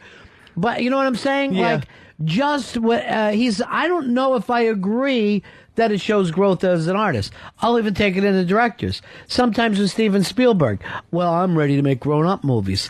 Well, guess what? When you make them, you remind me of everybody else. You know what I Right. mean? You stop being Steven Spielberg, and you seem more like, but what does the society do? They turn around, they'll give him an Oscar for not having a fucking dinosaur in his movie. And I'm telling you, the best movies you do, there's a spaceship, there's an alien, there's, Harrison Ford acting like an idiot. It's really interesting because I got Thank you. into an argument. Thank you. I got into an argument with my friend recently about Catman? No, it was. But you like when I throw you. He is so the opposite of you, Fez. Right, I know. I throw people. That's what I do. I don't do it on purpose, but my mind works a little faster, and I like to throw some shit out there. I get physically thrown. Literally thrown when I'm across the room. You'll just go forget it. Then I'm just going to turn around and act like I'm not on the show. And he literally laughs out loud. He goes, I don't even know what to do with that. I don't know what to do with that. And then he goes on with his point. Well, my friend and I were discussing Tarantino and Quentin? Yeah. Okay. I don't know. There's a lot of them. And my one friend said, yeah, he's pretty good, but I'm not sure if he's going to have the growth or versatility of Scorsese. He was going, could Tarantino make an Age of Innocence? Right. Or could he make A Last Temptation of Christ? And I was saying, this is really weird that this is being brought up, but I was saying to my friend that why is that necessary? I hope he makes Tarantino films till the day he dies. I don't want him to make an epic World War I movie that isn't Tarantino-esque if it's not Tarantino-esque. You like what he brings, and we talked about this with Wes Anderson before, where, obviously he is not going in different directions up to this point. You know what I mean? He's just keeping the subway going straight. He's staying there. But it's an interesting world, and he invented that world. Exactly, and I like that. I'm cool with that because as long as you bring me new material, you can still play in your world. Right. If he brings another movie about a little kid falling in love with a second-grade teacher and a middle-aged, divorced guy wants the same teacher, then I'm going to be pissed off at Wes Anderson. You're talking about Rushmore. But if he keeps different material in his same world, that's fine. Kill Bill was different material like in the Tarantino world. Yeah. And that's why it was Well, awesome. I don't know. I think Pulp Fiction is more mature work than Kill Bill. I don't know. I mean, I don't know. I think Kill Bill was mature. It was over the top. Right. But is over the top But it was immature? more superhero-ish. Yeah, it was sophomoric. You would call that sophomoric. And I loved Kill Bill. I'm a giant fan of that fucking film. I really am. Yeah. But I don't think it would be called mature work. I don't know. I mean, I think like lots of people, getting their limbs cut off and everything. That's mature. While that, I was gonna say, Real mature, Quentin. Well, while it may appeal to teenagers, you can see some artistic development in that visually. Well, I will give you that. I will give you visually, he's stepped it up, but he's also got more of a budget than he used to have. Chris, you're on Ron and Fez. Hey, how do you guys feel about Spike Lee going away from his typical Spike Lee type movies and doing something like Inside Man, which is kind of a typical blockbuster movie? And I kind of enjoyed it, but you'd never know it was Spike Lee if you didn't read the thing. I think that's the perfect analogy. Where Inside Man and some of the other ones that he's done the last couple of years, they almost, and they're fine films, but they feel like they're a director for hire, where you used to know I'm watching a Spike Lee film. And I'm one of those people, the first, 5-6 films that he did, I think are just terrific. I fucking love them. And some people are like, stop with the Spike Lee thing, you know what I mean? But I thought he brought a lot of things to the table I hadn't seen before. Yeah, I wasn't into, like, for instance, 25th Hour, because that felt to me pretty bland. It didn't have a unique Spike Lee flavor to it. Yeah. You want some Spike in your Spike Lee film. I do. Now, Earl, where are you on this? I disagree. I thought the Spike Lee touches are all over his movies. I think with certain tracking shots, he used them in every single film. Yeah, but the political ideologies, they're in every the dialogue wasn't there where you would be going, well, in the early Spike Lee films, you're like, well, people don't even talk like that, which made it kind of great. And I would say the same thing in a Kevin Smith movie. Everyone's going, well, he's doing monologues. I'm like, yeah, but there's something great about that. It's something great that a guy in a, Quickie Mart type thing is fucking going off into a monologue. I was a big fan of all the early Kevin Smith stuff. And it doesn't feel to me that it has to be 100% reality. I want that director to come through, that writer-director. Yeah, but even when adapting that material, I mean, like a movie like Clockers, which wasn't an original Spike Lee written thing, it's still a great film in that he added... That's not what we're talking about. Added his own... He put his stamp and his Absolutely mark. not. Yeah, Absolutely. I'm sure the stamp is on there, but it doesn't feel like a Spike Lee film. What we consider a Spike Lee film. Now, does that mean he should go back and try to please me? No. A guy's got to do what a guy's got to do. I'm going to stay with that. But it doesn't seem like those movies are achieving some huge box office success anyway. I mean, I don't think Clockers was overly successful in the box office. But he is working. You got to give him that. Not everybody is. There's a lot of cats out there that ain't. Yeah, I give him that, but then maybe take some of that money and make a few Spike Lee movies. Maybe he doesn't have another one in him. Maybe he's done it enough. But the point is, and it goes back to what I originally said, what can an artist do? He can only disappoint you over time.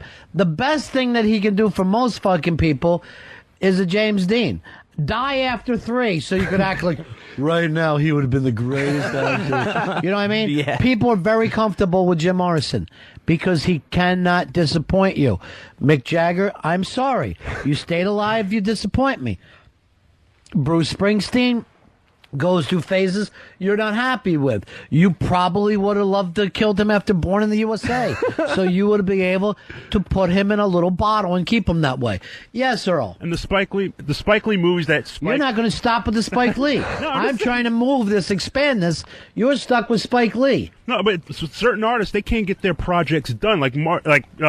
I just read an interview with Francis Ford Coppola. The projects he wanted to get done, he couldn't get done anymore. So he had to do the direct because he went nuts. Yeah, fine. Let's good. not fucking, let's look at him in the 80s and see if he should have gotten. He wouldn't have gotten any money with me after he started doing Jack with the fucking Robin Williams. I mean, he did a lot of shitty projects in a row.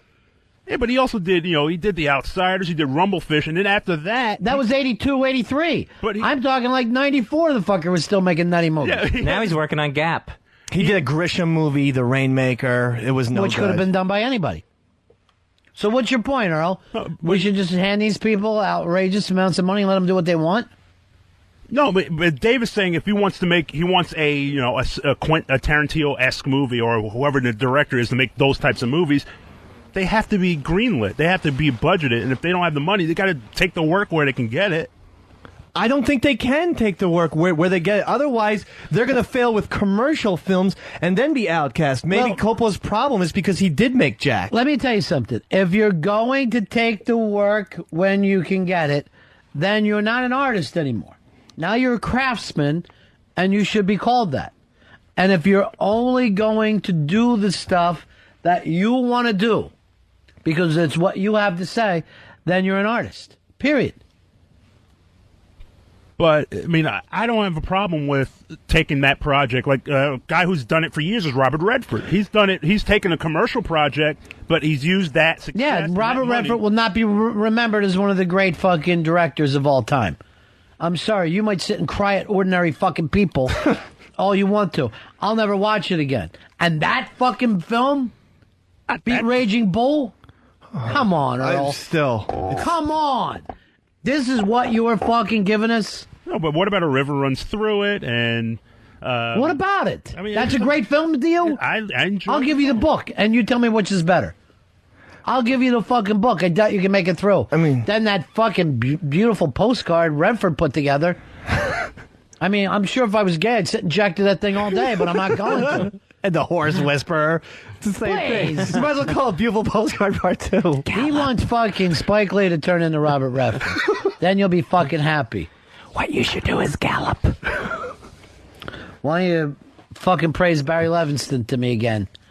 Praise him again to me. He overuses the word great is what Earl's problem is. Everybody's great, Earl. Same with a band. That's why you can't trust them. Every band is unbelievable. Yeah. But no, it's weird when you say that. As much as I love GNR, I've often fantasized about, I just wish Axl died in 1990. And then I think he would be probably recalled as the best lead singer of all time had he died in 1990. No, but okay. Well, you still have to have a voice to be the best of all time. But he was a great frontman. Yeah, okay. Maybe I'll broaden it out to frontman, but I think he would have been remembered as the ultimate frontman. I'll tell that to Elvis and Mick Jagger. I don't think they're going to agree with you. You know what this is, though, to go back between fucking art and craft? It's the difference between Brooklyn and Queens. He's a lunch bucket Joe from Queens, ready to come in on the train. You, look at you. You're Williamsburg now. Yeah. You're living the art form. You're a hipster. I feel it, too. Yeah. I feel like when I walk down the streets, and I'm not even talking... Well, your neighborhood's falling apart, though. Nothing's happening over there. You don't have any fucking cool people in your neighborhood. Well, Mr. Heath Ledger. Oh, that moved? Oh, that's right, yeah. And his wife moved? Where did they both move to? I think they moved to Manhattan. Yeah. Who lives in Manhattan? Maybe I should start bragging every day about fucking... I got Manhattan. Rick Ocasek lives here. And Donald Trump. I'll just run down the fucking thing. But I loved it when I saw that he moved out of your neighborhood. I've been trying to set this up for days just to see the look on your pained face because you bragged about him so many times. It hurt. It definitely hurt the neighborhood. But still, I still feel like there's a creativity and a true like art about Brooklyn that simply does not exist in Queens. Crooklyn. That simply does not exist in Queens, which is smelly. Earl, why don't you make the move and finally get out of fucking Queens? Because I am Queens for life. Why? Because I still think, first of all, the greenest of all boroughs. None of that. The greenest of all boroughs. Come to my street. The greenest street in Brooklyn? Has he seen my street? It belongs in Queens. And in my heaven, which is called Brooklyn, I have not had any power outages or anything happen, which is every 2 or 3 weeks in the summer in Queens, everything goes to shit. And it becomes, like fucking Vietnam over there. Earl, can you even walk to a restaurant where you live? Yes, you can walk. That Dunkin' Donuts. Not Dunkin'. There's plenty of great restaurants in Queens. Name one. Plenty of, name one that you go to. Because I don't think you eat in Queens. Arby's. Well, there is. By the way, I had to stop in here on Sunday, and I see Caprice downstairs. He goes like this. Oh, what are you, the new Earl? I go, what's that mean? He goes, he's always here. He never leaves. No one can stand him on the desk because it'll be in the middle of the night, and here comes Earl. He's got a problem. And that's a perfect point for, 3 points for Brooklyn. Because if you love Queens so much, you would want to eventually return home to it. Instead of sleeping on that fucking new couch. That's why I was pissed at Wiki for bringing that couch in. I go, that's Earl's bed. And I heard you're keeping a pillow and blanket in here. He wanted a fold-away. That is not true. First of all, Queens is far more accessible for mass transit than Brooklyn can ever be. Brooklyn is the land that fucking time forgot. It's in the middle of nowhere. What are you talking about? Subway? Earl, you got the same exact fucking commute as him. Once I'm on the train, I am 20 minutes away. That's crazy. 20. I've heard you say 20. It's 45. That doesn't. And even get stuck, of course. And even if it's 20 minutes, how often are you stuck down there? During rush hour, there'll be, of course, it'll be stop and go because it's rush hour. But I catch the tail end of rush hour. But as far as accessibility, you got the 7 train, you got the E train, you got the F train. Because there aren't subway trains in Brooklyn. We got A, C, E, and of course my personal favorite, the beautiful Q train, which when I take it from Bond Street gets me to Canal in 4 minutes. I don't think you can beat that, Earl, and tell the truth. What if you're in Astoria and you get on the N train? Oh, you can pretty much walk over the bridge. That's the other thing you can do if you're living in places like Astoria. Why can't you walk over the bridge into Brooklyn? Exactly. And who always talks about the museums? It's always the Brooklyn Museum that Giuliani was trying to shut down. It was never the Queens Museum. They probably don't even have artwork over there because they're not a creative Is there a borough. museum in Queens? The only one I know. Borough. I love that fucking attitude. You're a borough that doesn't create. Yeah. The only museum that I know of and it just became one, is the Louis Armstrong Museum in Corona. What about that kids' hands-on museum that you love to go to, Earl? You're like saying so much fun. That's always some weird Queens trick that, the Louis Armstrong, or for instance, the new Shea Stadium is going to have a Jackie Robinson wing on it. Well, Jackie Robinson did not play for the Mets. He played for the Brooklyn Dodgers. So again, it's Queens trying to get what Brooklyn invented. Queens is trying to adopt Jackie Robinson. Are they really? Yes. The wing in the new Mets Park is going to be called Jackie Robinson Rotunda or something. I don't know. That's only because the owners, Fred Wilpon, was a giant Dodger fan. I understand it, but he loved Jackie Robinson. Well, that's wrong. Fucking L.A. Dodgers have a right to Jackie Robinson. No one else. Or Brooklyn itself is allowed to say something. Yeah. I hope the new Yankee Stadium then comes up with the Ted Williams parking lot then. For the love. I like to see him do something for Manny Trio, who I never really thought has gotten the love that he deserves. Well, never a rotunda. Yeah, I doubt anybody has a rotunda, do they? In that, it's Mike Rotunda. It's something weird. And finally, the smells. Brooklyn, Mr. B. Everyone gives shit about New Jersey, but there's such a combination of like old cologne and trash that Queens puts into the air, and Brooklyn simply doesn't. Is that true, Earl? That is hardly true. Yeah, you got a stinky borough? You do smell like old cologne and trash when you come in here a lot of days, but I thought that was just your attitude. Hey, everybody, that's Earl Douglas. It's the truth. It really is. Now, Brooklyn smells I know like you're a pizza. big Nostradamus fan. Have you seen the new History Channel, The Lost Book of Nostradamus? Yeah, I did see parts of it. What did they find? What has Nostradamus been up to? Well, they're pretty sure that the end of the world, according to Nostradamus, As we know it? Do you feel fine? Not really, because it's supposed to be 5 years. 5 years. 5 years, and that's all we got? 2012. Smiling and waving and looking so fine. Why? What's going to be 2012? Well, I think they're between a nuclear holocaust and just, I don't know, old-fashioned Armageddon. Now, did he actually come out and say 2012, or did he say in the year of the fish, someone rising from the east? That's why I think Nostradamus was an old fucking drunk sitting at the end of the bar rambling nonsense. Well, I don't know. I think he's a lot of his predictions have come true. Name one. He predicted Hitler when he said a man named Hissler. Well, then he's wrong. One letter? Yes. 300 years before Hitler Yes, took you're over? wrong. Either pick the letter, but they're always doing that kind of thing where you're supposed to believe that he was talking about the Pope. And you're supposed to believe that... First of all, how could anyone predict the future? Oh, because he was maybe a prophet. He could have been sent by God. But how does a prophet predict the future? How does a prophet say this is going to happen? How could they see into the future? I think they just have psychic powers where if they close their eyes or, do but the only way that would work is that if the future was definite. Right. And if the future is definite, you can't warn people to do anything. Then it won't matter. That would be like me to warn you about something in your past and say, don't get on the motorcycle, your leg will be broken 5 years ago. Yeah. We can't change the past, correct? Correct. Now, the only reason why we can change the future is that it hasn't happened. But if you can say, here's what's going to happen in the future, it means that it's definite, it's concrete. Well, I'm not sure that we can't change the future. It's just that people... Yeah, we can change the future. That's why we can't predict it. Right, but people don't take Nostradamus' writing seriously enough to take any actions to change it. But here's what I'm trying to say. For something to be for me to be able to say, all right, I've looked into the future, and I see Fez getting hit by a train, right? Yes. That would mean there's no way to change that. Because I've seen it, just like I can see the past. Now, if I could say, one of the things that could happen is Fez gets hit by a train, well, there's no reason to fucking worry about it, because that's infinite amount of things that could happen. Mm-hmm. So that's nothing to worry about. And I'd watch out for the trains. Am I making any sense at all? Yeah. Yes, totally. Like for this.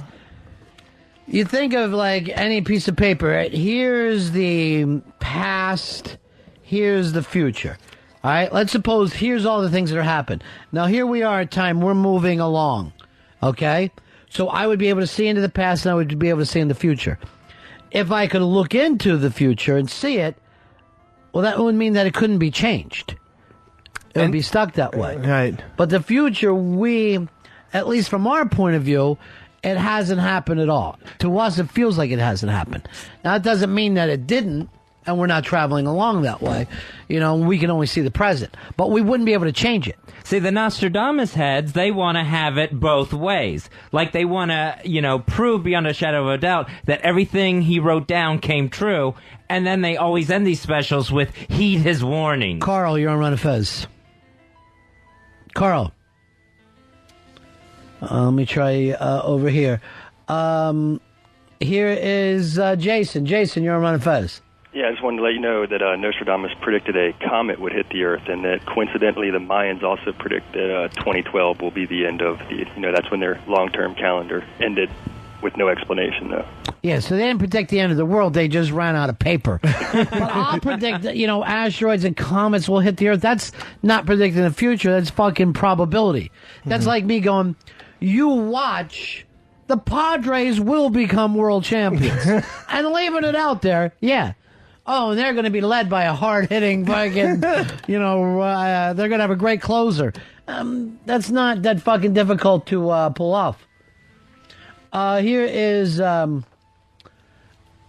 Steve. Steve, you're on Ron and Fez. Hey, guys. Hey, Dave, I love you, but, this whole Notre Dame thing, HBO, I think it was 15 years or 20 years ago, had a Notre Dame special, The Man Who Saw the Future, I believe it was called, and he predicted the world would end from a nuclear holocaust from a crazed Middle Eastern country in 1996. Right. And that's what the original claim was back 20 years ago. So now they're saying it's 2012. I think they just rehashed this just to make people fear it, and that's it. All right, here's the thing about that. We're getting to the point now that the world could end in so many ways. You know what I mean? Mm-hmm. It could end in disease. It could end in nuclear holocaust. It could always end from, a giant asteroid hitting the planet. It could end by so many, the global warming things. So the whole thing of going, I see this as being bad stuff. I don't see that the same way as being Nostradamus. I think that you can look into, you can project things, you can track things and say, here's a way that the human race is going. That's not the same thing as being a psychic, a fortune teller, or a prophet. I don't know. I mean, if some of your predictions are, like a small man will take over France, and it was pretty, accurate to the time of Napoleon, I don't know how you can just disregard that. I do. I disregard it because I haven't seen the actual readings, and I've seen so many people do these fucking shows or write these books, and it changes all the time. I remember when Ronald Reagan was the Antichrist, and they had it set up. Nostradamus said the Antichrist, blah, blah, blah. And it wasn't him. The next thing I know, the fucking Antichrist is the Pope and then Bill Clinton. Everyone gets their shot at being the Antichrist with these pricks. Here's Paul. Paul, you're on Fez. Hey, Ron. Hey, Fez. How you guys doing? Yeah. I think that you can actually look at like a version of the future based upon the timeline that you're on right now. Not to say that you can't change it, but like if you got a guy who's a prophet that's looking into the future, like whatever little magic looking glass he has or whatever, and he's seeing a version of the future based upon the way that things are currently going, then that would be the prediction that he has for the future. And then if he shares that prediction with somebody and they don't want it to be that way, then they can actually skew the future up. It's like different possibilities for the future. Yeah, and we all agree with that. We all believe that there's different possibilities from the future. So because there's different possibilities, you can't look into the future. The only way that you can look into the future is that if it happened. But what if Nostradamus saw that, okay, there might be different possibilities. Yes. But no one is going to do anything about those other possibilities, and I am positive that this particular possibility is the one that will happen. Yeah. So then he's even more of a genius because... But how is he a genius? What are you talking about? What I'm saying is he could have seen all of the possibilities, Ron, but he put down the one on paper that he knew was most likely or that was going to happen, like a Hitler, a Napoleon, or the Twin Towers. Fucking Hitler. Oh, stop it. Stop being a fucking rube.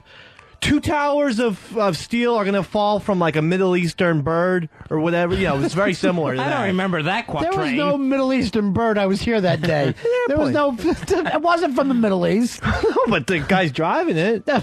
Please stop it. Here is John. John, you're on Fez. Yeah, buddies. Hey, first of all, that whole Middle Eastern bird thing was completely disproven. It was actually made up word for word. Second of all, the whole thing with seeing the future, and a caller earlier kind of said it is, that's the future if no one changes what they're going to do. So, like, if you guys continue babying sheepy and letting Earl work there, this is going to happen. But if you stop that and do this, because of what you saw in the future, it changes everything. Well, all right, again, that's different. That's being a futurist. And we can all say, look... Fez's cardiologist can look into the future and go, Fez, if you're not going to do your exercise, you're going to continue to eat, this is what I'll give. That is different than being a fucking psychic who somehow sees something that didn't take place. That's the crazy talk. Now, the weird thing is, There is something in human beings where we want to believe in psychics to such an extent that we'll do what Dave does and help the psychic, where 2 towers of steel. Does Nostradamus live when there was fucking buildings? He know how to say the word building. Why wouldn't the cocksucker just say it and get it over with? And it isn't a Middle Eastern bird. It's a fucking airplane. If you can see the future, describe it. Make it happen. Yeah, but the airplanes weren't around when he was around, so he might not have Draw known. a fucking picture. Say, I don't know what it is. Let me draw this. Looks like there's jets powering this. The word jets? What's it? It doesn't matter. Draw it down. Make some fucking sense. You know it wasn't a bird. He knew it wasn't flapping its wings. Here is Tom. Tom, you're on Ron and Fez. Hey, Ron, I just wanted to let you know you were talking about the seeing the future. There's multiple universes, so anything that can happen will happen. Well, yeah, yes and no. So the point always is, and this is the string theory stuff gets into it. I heard it. I was just reading some Brian Greene the other day, and he said that this universe that we live into may be just one bubble in a giant bubble bath of universes. So that right here next to us is another universe that looks exactly like this one. Next to that is another universe, blah, blah, blah. An infinite amount of universes. Like one like that. So his point was, anything that can happen will happen. Anything that has a possibility will happen. So in one universe, Dave, you drowned that time that you fell in the water. In the next universe, you went on to make it to the major leagues. And the next universe, you married West Side, whatever it happens to be. But any fucking infinite amount of possibilities. So this guy's got to be an atheist, no? Because then that would mean that there was 4 or 5 different, Jesuses.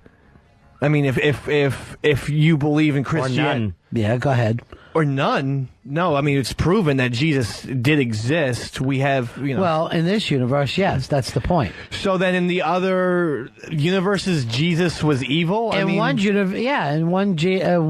brought Satan's work in. Okay. And the next So this guy's clearly an atheist or something weird is going on with him. Your Christianity would only work in this universe. It might not work in the next. So he thinks that in the next universe, maybe we're all McDonaldisms, where we're following the teachings of Dave McDonald. And right now, I have you on the show to ask you about the powers.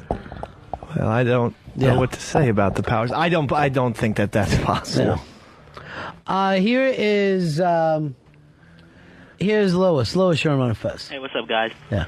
You kind of touched on what I was going to say, Ron, that I actually believe that you guys are thinking too linear. I think the universe is like in a circle, so basically everything is happening at once. So I think it would be possible for someone to get some type of insight into what the future may be. All right, I'm going to, I'll take that leap with you and agree.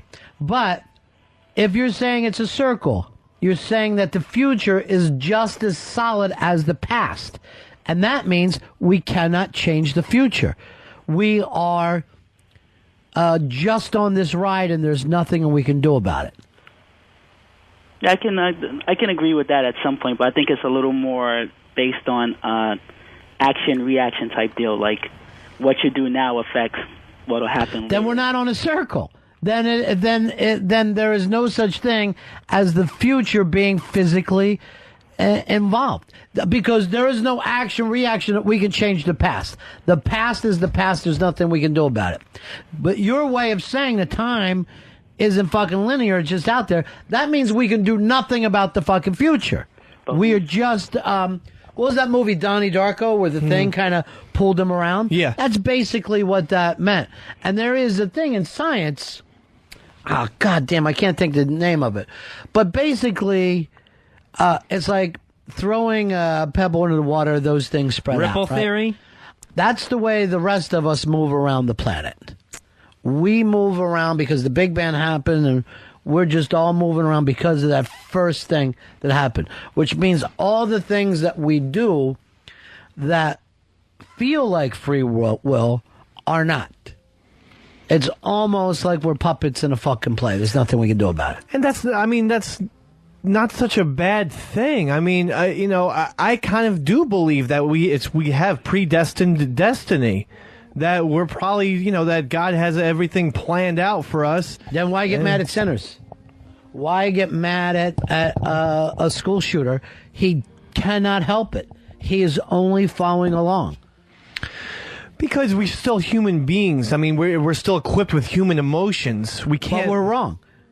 You're saying we are destined to do whatever we happen to do. Yes, I am. There's nothing you can do about it. That's what I'm saying. That's the way I'm starting to lean. Then if I'm on a jury and there's a school shooter, I'll just get up and go, this is what God wanted. Who am I to do anything? No, I can't say that. Why not? You would say he's guilty, he should be in jail. But my point is, I can't even, I'm not even in control of that. It's my destiny to be the person who says it. I am not, there's no actions at all. This cowbell, that's not me. That's all part of the predestiny that takes place. What has that got to do with me? What has that got to do with me? That's nothing. That was the second one, though. That's God's destiny. Got the knee again, for some reason. I don't think... Why would you give it back? Why would you give it back? That's not me. Earl, where are you? Does you believe in free will? Yes, I believe. You believe in a free ride, motherfucker. That's your problem. No, you believe in free cheese. No, don't believe in free cheese. You ate it. You were fucking damn glad to eat it. It was good, though. I think if God got involved in everything that happens, Seinfeld would never be putting out this B movie. There is no way that God would want Seinfeld to fuck with his history by putting out a stupid B movie. I think B movie opens this weekend. Well, it could fucking open up right here to my right, Fezzy, and I'm not even. I can't bear it. I've never seen anything as unfunny as those commercials. I don't know. I think it looks kind of cool. You have. I think you have to trust Jerry Seinfeld's writing. And since he did write the script, I think, Why would I never trust his writing on Seinfeld. He didn't write one of those fuckers. Dan, you're on Ron and Fez. Hey, buddies. Yeah. I just wanted to say that circle description is horrible. The future is more like a spider web. There's many different paths with a lot of different branches. That's why we do have free will, but it already all exists. So what happens to the places that we don't go to? If they exist, why even bother having them? Well, they exist in other dimensions. Okay, so now we're back to other dimensions. So in some dimension, you are making that turn. Yep. Okay. So basically, we're all going into different dimensions all the time. Right. It's like that movie, that Richard Linklater's film, Slacker. His first film. And I want to see how you tie this together. I can't wait. No, and my point is, I just don't believe that ever even happened, that film ever happened. How are you tying that in with Slacker? Well, the guy's saying if we don't do something, if we make a right turn in one dimension, then in the other dimension we go down some avenue. Mm-hmm. What dimension is this? Where is the scientific proof? I think we would have found some evidence of other dimensions. You need to read fucking string theory. That's what they're working on right now. All the cameras and telescopes that we have, No, you're not going to see them. Just like with all the cameras and telescopes, you can't hear the Beatles through them. You're looking at something else. You're not looking physically for other dimensions. They exist in a different plane than we have here. Now, his point of do we leap in and out of them, who's to say? There's way too many possibilities for these quote-unquote dimensions that exist outside of our own. But they would be infinite too. But the future is filled with nothing but possibilities for us. Right. For the way we see it. The way we see it, you and I could have this discussion. We could walk downstairs and go get a burger, and you could be shot in the head. Right. Or you could end up, finding a lottery ticket. Anything can happen. But I mean, think about how many things. Yeah, before I even get shot in the head, what if I don't go down the elevator? What if I go down the steps? That's never happened before to you where you thought that way? I mean... It's happened, but... If think of this. How many times you've been in a car accident you think, if I hadn't washed my hands, I wouldn't have been in that car accident? And that is true. At the same time, how many fucking car accidents did you miss because you washed your hands? Okay. But where are all these other dimensions going to even fit? All right, stop with that. Now you don't- sound like a stupid old lady. You're a regular... They exist in other dimensions. They don't have to fit here in our dimension. It just is more than my brain can possibly comprehend. You know what? Fucking Mother Goose is more than your brain can possibly fucking comprehend. It doesn't have anything to do with anything. I've only got you in here now because Fez isn't talking. With the second Fez makes a comeback, you're back over there answering the phone. Please don't do that. Don't do what? Why? It's somebody. All Fez has to do is spring back up. And how you feeling, Fez? I'm feeling better. I'm sorry I quit talking there, but I thought I was doing better today. No, but years ago you did well. Yeah, true. What's not to believe that you won't come back? I totally believe it. And I think it's going to happen. Okay, short strip. Here's Todd. Toddy boy, you're on the Ron and Fez show. Let me just say this. No. What? Don't send me back to the phones. Like, it's painful. You sit over there and answer the phones like fucking, what's his kid's name, Pitsy? Yeah, that's Pitsy. Yeah. Fitzy hasn't talked in a long time. Let me tell you something. Every night I say to Fez, I go, where does he fit in? And by the way, just so you know, sometimes I do say to Earl and Petsy, because I love talking with you guys, but I say, if anything happens in your heads, you could chime in too. Well, Earl's never had a thought other than, yeah, Ron. And Pitsy's laying low. Pitsy got fucking exposed over the summer. Pitsy's job was he was going to help Fez come back. Right. And basically he ignored you, right, Fez? Yeah, that's exactly what happened. And instead of helping me come back, Pitsy went further away. So that didn't help. In this dimension, did he go further away, or? I'm sure there's a dimension where he's just a number one on the game. Maybe there's a dimension I can't get a word in edgewise. God damn, Fez, you're on fire. I don't know what to say. Things going to turn around. Yeah. Sometimes I just like to stop for a second and see what happens. Just to see if anybody talks. Just to see. I just like to shut up and because this is everybody else's thing. Yeah, well, I ain't going to. And then that's the end of their thing. What if I just stopped after every sentence that I say? What would fucking happen around here? Oh, wind chimes. We'd have to get wind chimes in the fucking room. Mark, you're on Ron and Fez. Hey, Ronnie B, didn't Darren Dalton predict the world was going to end in 2012 too? Yeah, he did. Darren Dalton leaps backwards through space, but let me protect Darren in this way. No one knows what a disappointment losing to Toronto in '93 was. It could fucking shake a person of their reality. I wouldn't blame him. It took me years to come back. I didn't really. I felt like the year 2000. I started to feel like I'm myself again. Well, he communicates with lizards now. So? How's that crazier than anything else? Well, motherfucker talks to Burning Bush, and you'll fucking read it in a book and start crying about it. How's a lizard any nuttier? That's just his crazy thing. I'll tell you this, while you're laughing at Darren Dalton, he's fucked hotter chicks than any of you guys.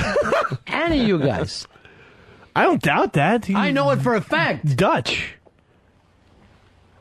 You would like to have his pussy run off in your lifetime. If you had the pussy run off of that man, you'd be happy. Let alone what? Was he lifetime like 275, 280 euro? I'm not sure. I can look that up. Very good hitter. He's a very good hitter. Yeah. Clutch. I would say if I had to, 278. I'm worried now it's going to be 260. He hung around for a while. Here's our good friend Mike the teacher. Hello, Michael. Hey, buddies. How y'all doing today? We are cool in the gang. Cool. it's very difficult to talk about this stuff with the future and whether it's already determined. I think you were talking, Ron, about whether we have a deterministic universe, whether it's been laid out or not. What Brian Greene and other guys are saying is not only is there an infinite number of futures, that we have an infinite number of presents and past that all are existing in sort of this cosmic foam, that this universe is just one tiny bubble in this ocean of universes, and that we sort of all collectively will, at this second right now, this universe into actual reality. And so the future holds infinite possibilities. Now, that doesn't mean that there will be futures that are much more likely than other futures, meaning tomorrow, I bet that the sun will still rise in the east and set in the west, even though we have absolutely no guarantee except for the fact that we do have the past. And we do have access to the past, and we don't have access to the future, what's called epistemic access. We can access and see what happened and examine and measure the past. But for some reason, and in physics we really aren't sure why, we do not have this same access to the future. Because, Ron, like you said, what Brian Greene is talking about, and why this all sounds so impossible, is because when we examine atoms, this is exactly what's happening with atoms. Empty space is not empty space. We have particles and atoms just popping in and out of existence out of what we think is empty space, but it's not. And where do we think this might be coming from? From all these other universes. And I know it's a lot to deal with and grasp, but that's what the... that's why I always thought that the Big Bang, just expanding so quickly, it seemed like it got pushed, like another universe got pushed into this one, you know? Yeah, what you're talking about is the recent data that not only is the universe expanding, that the expansion is accelerating as if we're being pulled towards something, this universe. And that's a pretty weird thought. That's one the scientists have never had to deal with at all. So we could bang again. So, yeah, and so the two-part question goes like this. Does this universe have an end? Because if it has an end, it begs the question, what's on the other side of that end? Or does it just go on forever, which is also a pretty tough concept to deal with. A universe that's not just very, very, very, very big, but goes on forever. Here's what I like that Brian Greene and scientists will never get into. When you said all of our collective consciousness creates this universe, right? Right. That's what... Almost like we think it to be so. I think, therefore I am. At that point, to me, it reads like spirituality, and those guys always take a step back. Yeah, no one wants to make the leap because spirituality, it's easy to make the leap to a human like God. They're saying that this cosmic feeling, this feeling that we all feel, that many tie to a religion and a God, but we all feel this feeling of interconnectedness is actually that feeling that you're talking about, Ron. Yeah. That we're all really part of the same fabric. Your atoms are my atoms. There's no real difference between even people and furniture, that we're all just this collection of quarks, and this is what we are. And to not feel that feeling, we've all felt that feeling. I think most of the people in the world have ascribed it to a human like God, and but I don't know what it is. I really don't know what it is. I think we're just made, maybe these brains are just made to wonder. My thing is this. If we're all each other, then we should be able to fuck all the hot chicks we want to. And I'm like saying, that is no more your pussy than it is mine. That's my motto. And I cannot get people to understand that. Yeah, well, I bet you can't get the girls to understand it. That's the toughest part. Well, it's their husbands. Oh, that's true. The girls, they can understand. Let me say this. The men don't know, but the little girls understand. Oh. All right, my friend. Take care, buddy. We got to bring you in here one day, Mike. I want you to see we'll this. get in soon. I'll probably see you I'll see you soon. All right, talk to you soon. All right, there's Mike the teacher. I love to smoke pot with him because you see where he's coming from. And that's what I'm trying to tell you. And it comes down to all this, and you do see that Brooklyn is better than Queens. Exactly, because Brooklyn thinks outside the box. Right. Just like Mike the teacher. Queens. Final resting place of Louis Armstrong. It's the final resting place of everyone. Anyone who died in New York is buried in Queens. You got fucking space for it. And all on top of each other like animals. Well, we have houses, we have neighborhoods. It's a rich, vibrant community. Rich, no. Vibrant, maybe. In Brooklyn, we're proud of the celebrities who are alive and still live here, like Mr. Buscemi and Mr. Totoro. And I don't see you trying to back them up. Is there a living fucking Queen celebrity? Russell Simmons, LL Cool J. Russell Simmons doesn't live there. He has. Russell Simmons lives in North Jersey, Right. and hasn't been relevant since fucking '85. Well, Russell Simmons. Wait a minute. Is he the preacher? No, he was the head of Def Jam. All right, he's still relevant, but his house. He does live in North Jersey, and his house is as big as Rhode Island. He has a house in Queens. He bought a shack for his mother. He doesn't live there. He has more than one home, Dave. Look how all this shit we're willing to talk about now, we're also ready to jump up when it comes to Queens. Bud, you're on the Ron and Fez show. Hey, buddy, it's Tup. Hey. I share a birthday with Darren Dalton, so I got to know. Congratulations, my friend. Yeah. You're living with royalties. Hey, Bubba. You guys weren't very close on his batting average. Well, What'd you say his career batting average was? I was hoping it was 260, 270. Yeah, he would have needed a couple more good years. 245. Oh, Jesus. 240. You can't include anything post '97. You got to include everything. Post '97 is when he was retired. That won't be a problem. Let me tell that redheaded buddy of yours. At post 297, he actually hit higher than his career average. Well, congratulations, Dave. Good for him. So What do you want me to say? So what's your point, Bud? No, I'm just saying. As a kid. But let me tell you this: one of the problems he has is he was leaping backwards through space, time and space, and talking to lizards. He was, but he was a pretty effective player when he was healthy. He was pretty. Oh yeah, he was fantastic. He was great defensive player. He was a great defensive player. He drove in runs for a guy his size. He drove in a lot of runs. He drove in over 100 runs back-to-back years. Not many guys do that. No one from Queens, that's for sure. No one from Queens. Whereas in Brooklyn, Earl, we have one of your favorite Yankees, Mr. Rizzuto, was born in Brooklyn. What famous Yankee was born in Queens? I'm still waiting for an answer. King of Queens. I don't know. Raymond James did not play for the Bombers. Kevin James was not a Yankee. Okay, No. fine. Okay. No. Look it up. They used to call him Bambino. Well, that's because he was a little heavier, but Sure. And had a flat nose. Hey, I want to thank Dr. Steve for sending a Godiva chocolate gift basket. All those things were supposed to be from Tasty. That was the joke to me. Oh, okay. Then I even resent you that yesterday. Right. And you still read Dr. Steve. Well, I didn't know the gift basket was supposed to be. Tasty and I, Dr. Steve's wife, there's just an understanding. That's all I'm saying. Well, I did see a connection at the Unmasked taping.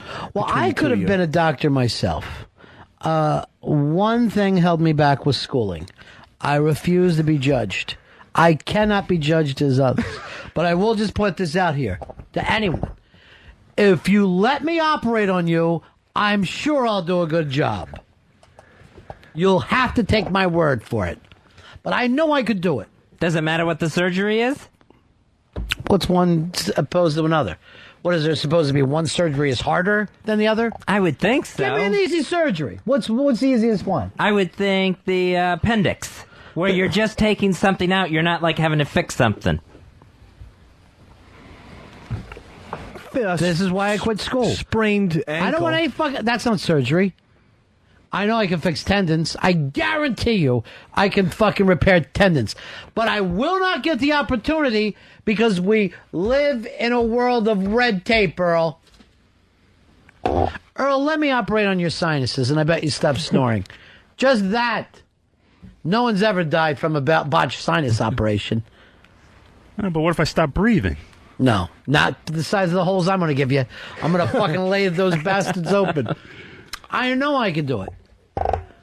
I know I could do a heart transplant if I really had the opportunity. Not only could I do it, I could do it faster and cheaper than anyone else.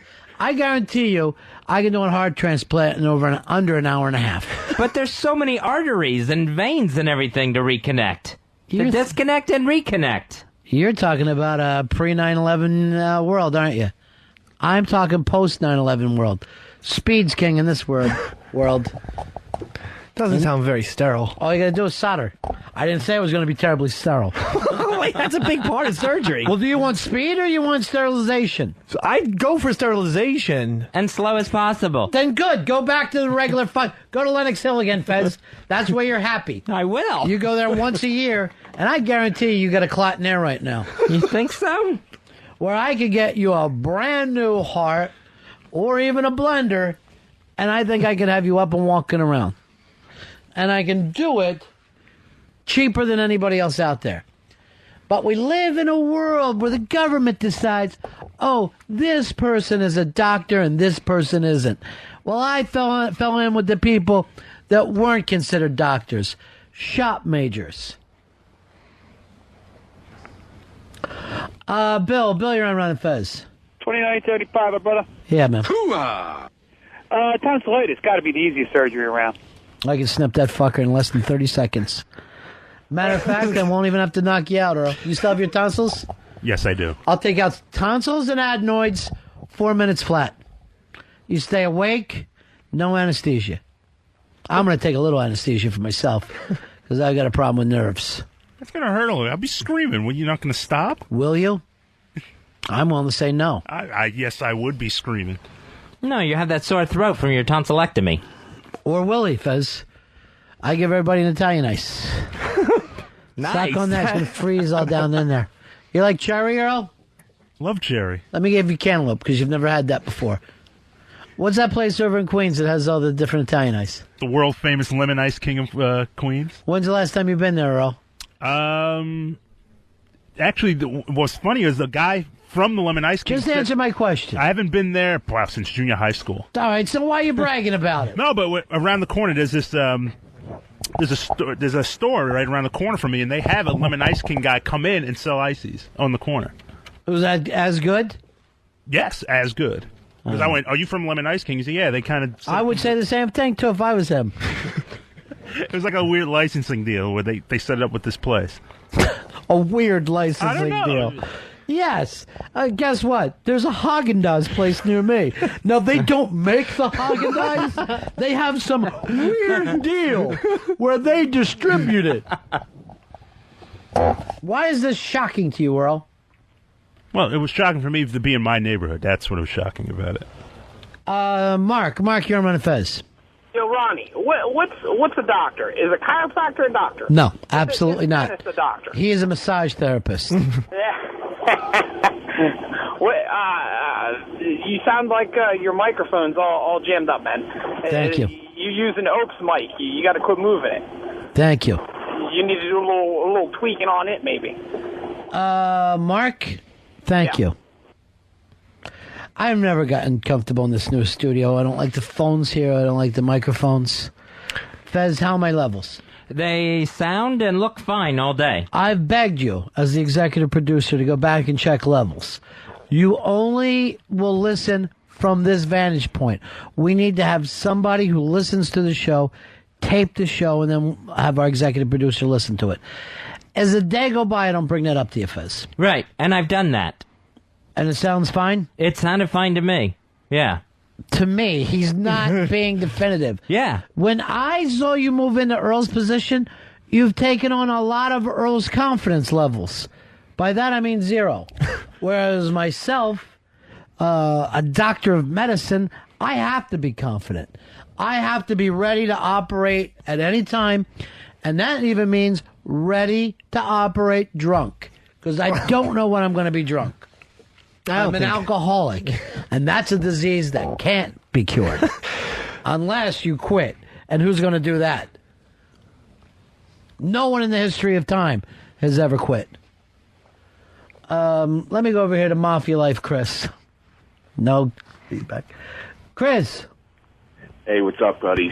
Chris, what could we do for you today? Well, nothing. I'm reading here that... I came late to the party as usual. I thought I heard talking about like atoms and stuff, and it reminded me of Sleeves' podcast with Adams, Moulton, and the Void. And I see a thread here on ronfez.net from Mikey Boy saying that he was selling his CDs to try to put on a bigger production. Sleeves is selling his CDs. It's called Mighty Horse and Songs from the Ron and Fez Show. Did we play that bit today? Did we get that on, Earl? No, we haven't. Why wouldn't we when we went to commercial? There was still things that needed to be tweaked with it. It's a Halloween bit. That isn't even what I said. What did you say? I said, play it today. I said, there's nothing we can do about it today. We'll tweak it for Halloween tomorrow. We'll have another one all set to go.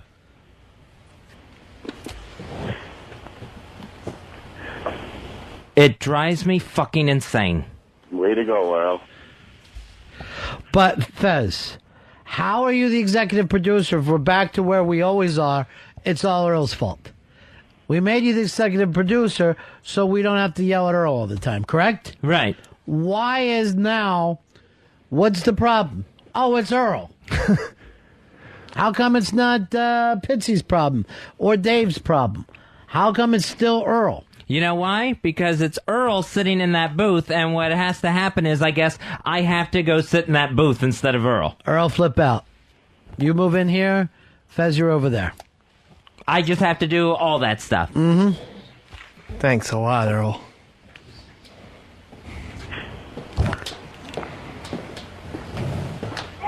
And that means, Dave, you flip with Pitsy. Oh, Mr. B. Pitsy's in here.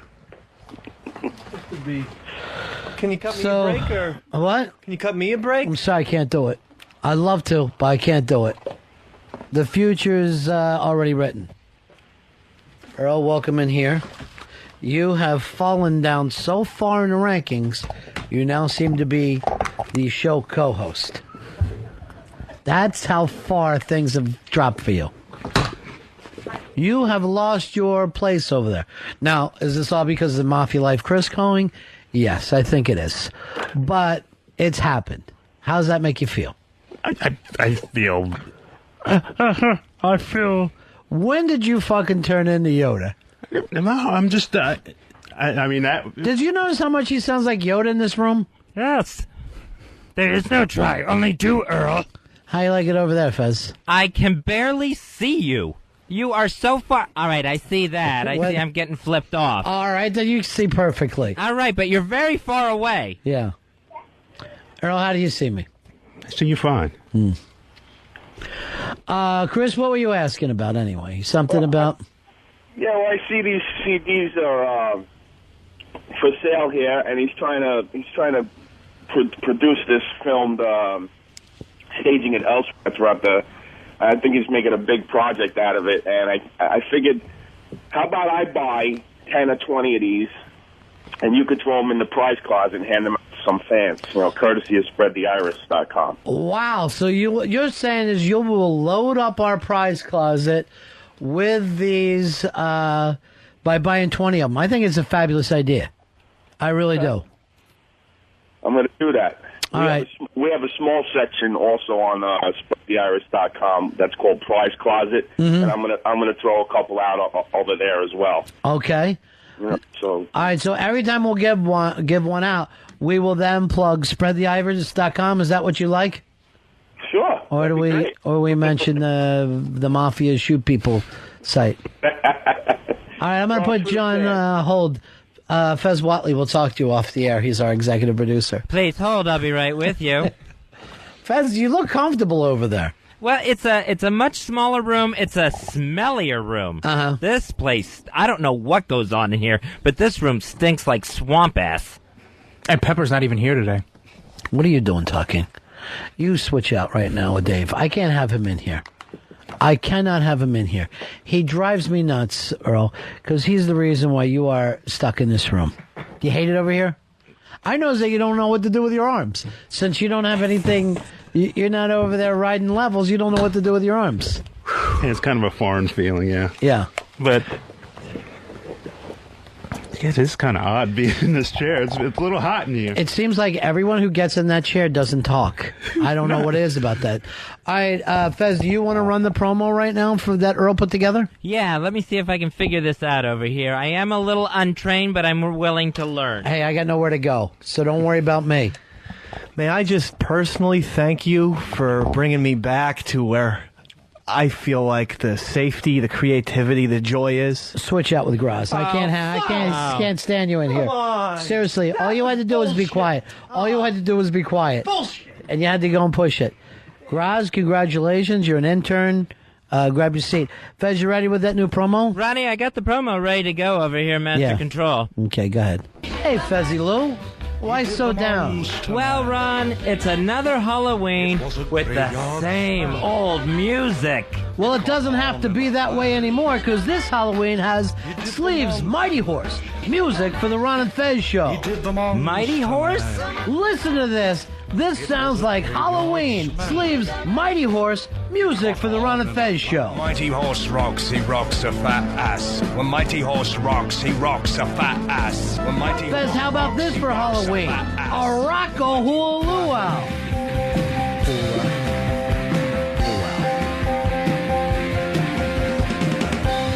And Fezzy, what Halloween party doesn't kick you up a notch with Bunsen? Wow, this is perfect for all the little ghosts and goblins coming by my place. It's Sleeves Mighty Horse, Sleeves music for the Ron and Fez show. Hey, announcer guy, let them know where we can get this. Mighty Horse, music for the Ron and Fez show, is available at radioghost.com. It's only $10 plus shipping and handling. Go to radioghost.com. Wow, scary. Is there more? Well, who can forget Ron and Fez powers activate? Ron and Fez powers activate. Ron and Fez powers activate. And no Halloween party is complete without Radio War. Radio War! Wow, that's perfect for all the little ghosts and goblins coming by my place this Halloween. Sleeves Mighty Horse, music for the Ron and Fez show, perfect for Halloween. What do you think, Wolfman? Mighty Horse, music for the Ron and Fez show, is available at radioghost.com. It's only $10 plus shipping and handling. Go to radioghost.com. All right, how long did that spot last? That was 1:40. Yeah, I think we got to bring that down like 40 seconds, Earl. We got to make it fit in. You weren't going to run it at all. I just it needed some work, and Fez brought out a lot of good. He was being the executive producer. He pointed out some things that I needed to change. Like what? Your personality, himself, and I changed it. And then he made some suggestions this morning, and I was in the and I made the changes. But I didn't want to play. He won't stop riding you. But he will not stop riding you. I have no choice. Is that what you're saying? You know what I'm going to do for you today? Because I feel like since Fez has been made executive producer, he's riding you guys terrible. Earl, you're going to be shop steward, so you're going to be in charge of the union aspects of this show. I want you to have a meeting with the guys, and if you have any problems, my door's always open. So if there's a problem between you and the executive producer, I'd be glad to settle it. I will bust this union. Yeah, I could be the HINC, HNIC. What's that? Head Negro in charge. Why, when you say you hate that word, you're going to bring it up? No, I didn't say that word. I said another word, which is actually a Spanish word. So the always find the gur is awful. Awful. You like grow, you hate but gur. It's an actual. It's a Spanish word. Means black. That's what it means. So you're Spanish? No, I'm just. Doesn't it mean the color, not the person? Well, yeah. Well, they used to say... Fez, please, this is a union problem right now. You have nothing to do with this. We have every legal right to have this meeting here on company property. So what were you saying? You're the head Negro in charge, and you're cool with that? I could be cool with that. But he was in... The suggestions he made were... I mean, he made a lot of them, and I tweaked it, and I kept tweaking it, and I didn't want to play it until he was okay with it. Who's he? Fez. Okay. So he's just riding you. I mean, there's no way to please him right now. Yeah, I just felt like I was getting picked on a little bit. I was like, I don't want to play something. So you're making demands. What you've come in is a list of demands, or else you guys are going to strike. What's your demands? Less production work? Less quality on production items? That's your demand? No, more ginger ale. And crackers. Hey, don't go putting ideas in his head. I ain't putting out money for crackers. Crackers is what he calls management. Isn't that right, Earl? It's not called a management cracker. So you're starting a union. All right, I'll have to let XM know. The local 202.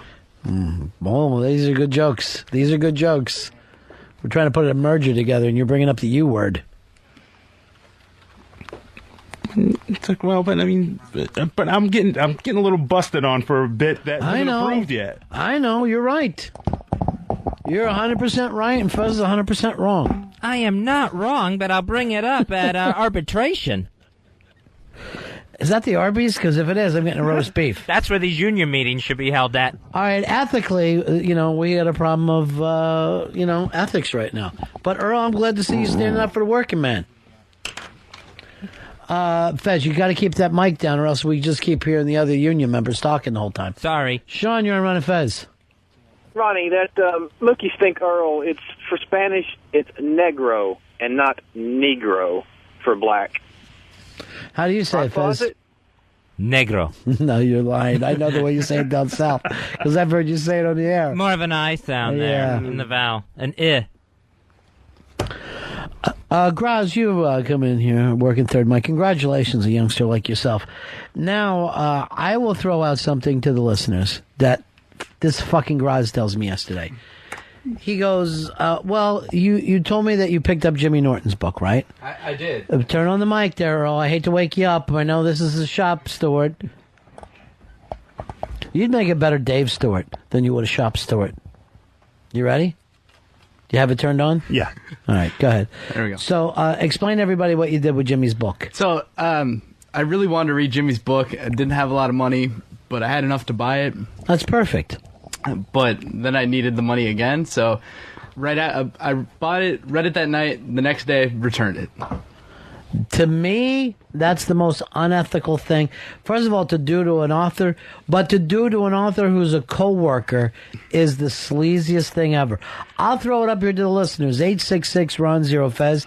866-RON-0-FEZ. So you buy Jimmy's book. Right. Then, like the sleazy, greasy animal that you are, you read it at night, bring it back this next day. And what do you say? I don't like this book? It was brand new, still in the cover. I didn't really have to say anything. You don't have to give any reason. No. You're saying, I don't want this book. I just don't want it anymore. It's too red. It's already red. Why would I keep it?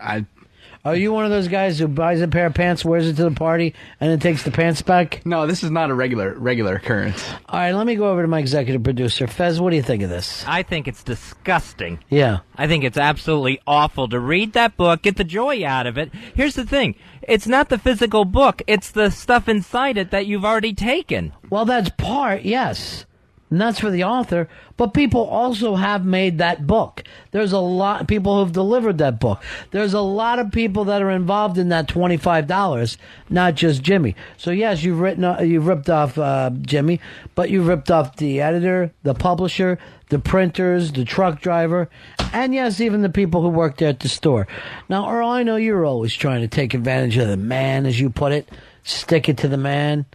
Your favorite book of all time was called Steal This Book, which you bought top dollar for. What do you say to this guy? I think it's kind of it's a sleazy move, man. It's the fucking sleaziest. It is a total. But how is it different than taking it out from maybe the library, where it's 100% free? That's a whole different situation. But that's put out there this that way. They at least have a sale. Yeah. And you're taking money out of Jimmy's pocket, too. You know what? He's trying to move books. When you see him tomorrow, you ought to hand him 25. And just say that I'm a dirty, sleazy bastard. And this goes to show you do you have a website? Do you have like a MySpace page? I do. You can check out my podcast at web.mac.com/alex.grosby. No one's going to find that. I know. Or you can check out my MySpace, myspace.com/musicgroz, Groz. All right, Music Groz. Let me tell you something. This goes to prove that the fucking pests are toothless now. If you let this guy wander around after he did this to Norton, you're a bunch of fucking toothless femmes. If ever there was somebody who needed an attack, it's this book stealer. You're a book stealer. You're probably jacked to it and then handed it back in. Here is Raven. Raven, you're on the Ron and Fez show. Ronnie. Yeah. Look, down south, we know how to do things right, and this guy's a complete ass for screwing Jimmy. Jimmy's fantastic on the show, on O&A, and I love you guys both. A complete asshole for returning the book. It's basically stealing. Why not just pick the book up, put it under your arm, and walk out the door, dumbass? It really is. Let me tell you, down south, I know you'd never do this because you don't read. But if there was something that you could do, like chaw, I guess, you would take it home, chew on it for a while, and then take it back and spit it back in the can. It's the kind of shit you do, isn't it? No. You scumbag. That's kind of disgusting, actually. Kind of. What you did is kind of disgusting. Sitting there wearing your Boston Red Sox hat. Joe, you're on Ron and Fez. Hey, Grouse is a fucking scumbag. He's got to support his friend, Jim Norton. You're all friends. You should support your friend. Why couldn't you be there for Jimmy? It's not that I don't support Jimmy. I mean, I paid to see him on Virus Tour twice. Did you, or did you go fucking jump in through the window like a goddamn little rat that you are? I paid for my ticket to the Virus Tour. I don't believe him, do you? No, I don't believe him at all. It's hard for me to have you in here, Earl. I need to... you move over that chair and put Dave back in over here. Dave, you're going to move in on this side. Switch him up. Earl, you're over. Get over there quickly, Earl. Let's move. All right? You're on white people time. Oh, yeah. You believe what he did? No, I can't believe this doesn't work for me. You switch out with Graz. Graz, come on. over here. No. Dave, Where? you're back over. Behind the glass? No, you're back over here. Okay. Yeah. It's like a bad Soul Train line. What were you saying, Graz? All right, good. What were you saying? You feel good about yourself? Let's go point, counterpoint, you and Dave. Dave, is he right or wrong? He's definitely wrong. Graz? I say I'm in the right. You know what? This doesn't work. Switch pants, both of you. Quick, yes. Get out of each other's pants. All right, I don't know Off what we this go. has to do with... Because I can't concentrate. All right. I'm used to Fez being over there, and he wears his pants differently. I know. Dave's getting the lion's share in this trade. Radio, I don't... So you're good over there, Fez. You're good in that room. Thank you. Yeah. Yeah. All right, give me... Oh, my God, they smell like lima beans. I don't know what... These aren't going to fit. Check them for stolen books. All right, now, Dave... Did these pants used to belong to Hillbilly Jim? What are you, a quadruple XL? I'm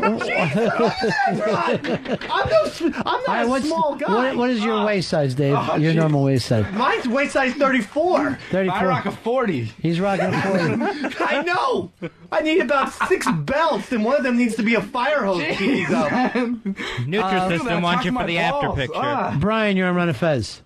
Hey, if this guy really wants to make amends, he should confront Jimmy live on O&A. Why don't you fucking do that, tough guy? Why don't you walk in there tomorrow with $25 for him? Okay, I can do that. I'll fucking go like this. I didn't think you were worth this money, but Ron sent me back with it. Well, it was a decision between... And I want you to wear those tiny little pants, too. Okay. First time ever a 34 has been called tiny. His phone's going off in my pocket, Mr. B. This is just ridiculous. Yeah. He's got to return that phone later on. I'm sure he will after he uses it. What's going Here, on? I'll get it. Hello? Yes, this is Graz and I eat dick. What can I do for you? I'm too busy eating dick right now to talk. Goodbye.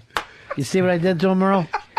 What are you fucking eating away on over there? He doesn't get it. You got a fistful of Tums? What made you nervous, man? Switching fucking pants? That one Tom. I'm telling you. On the air. Here's what's weird. Fez is doing a great job in your spot. You're fucking letting down. Graza's got on Dave's pants, so that's fucking finally working. And that's the worst name for a Western ever. Fistful of Tums. Look at you. You're better over there. You're fucking killing. You're killing, Fezzy. Thank you, Ron. You made us all laugh. You don't do well in this room. I'm going to put a curtain up there so you can comfortably get away with it. Dirty Joe, you're on Ron and Fez.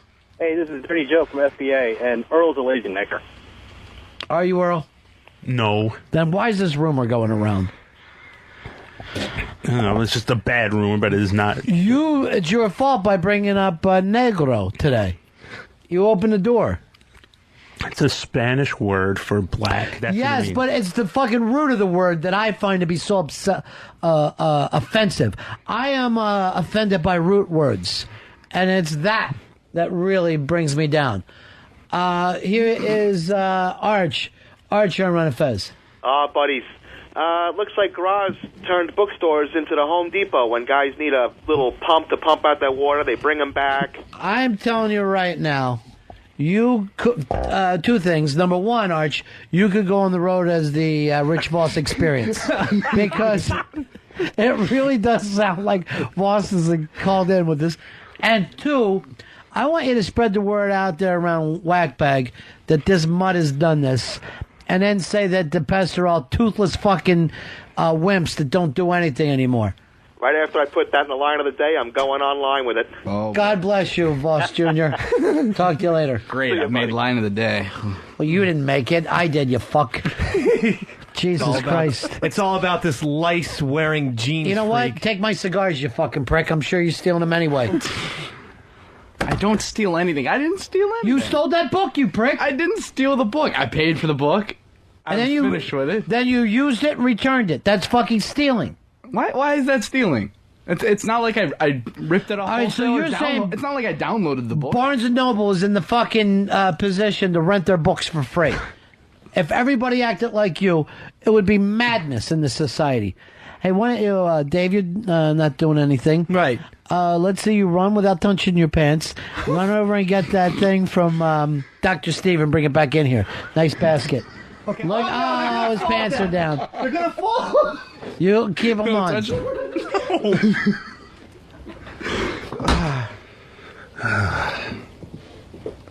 Those pants are from the Charlie Weiss collection. Oh, you're on, brother. You are so good in that room. You got off 3 fucking lines in the last 5 minutes. You didn't have that for the first 145. You do so much better over there. All right, he just fell down. All right, careful. Big pants around your ankles. Big pants. Cowbells.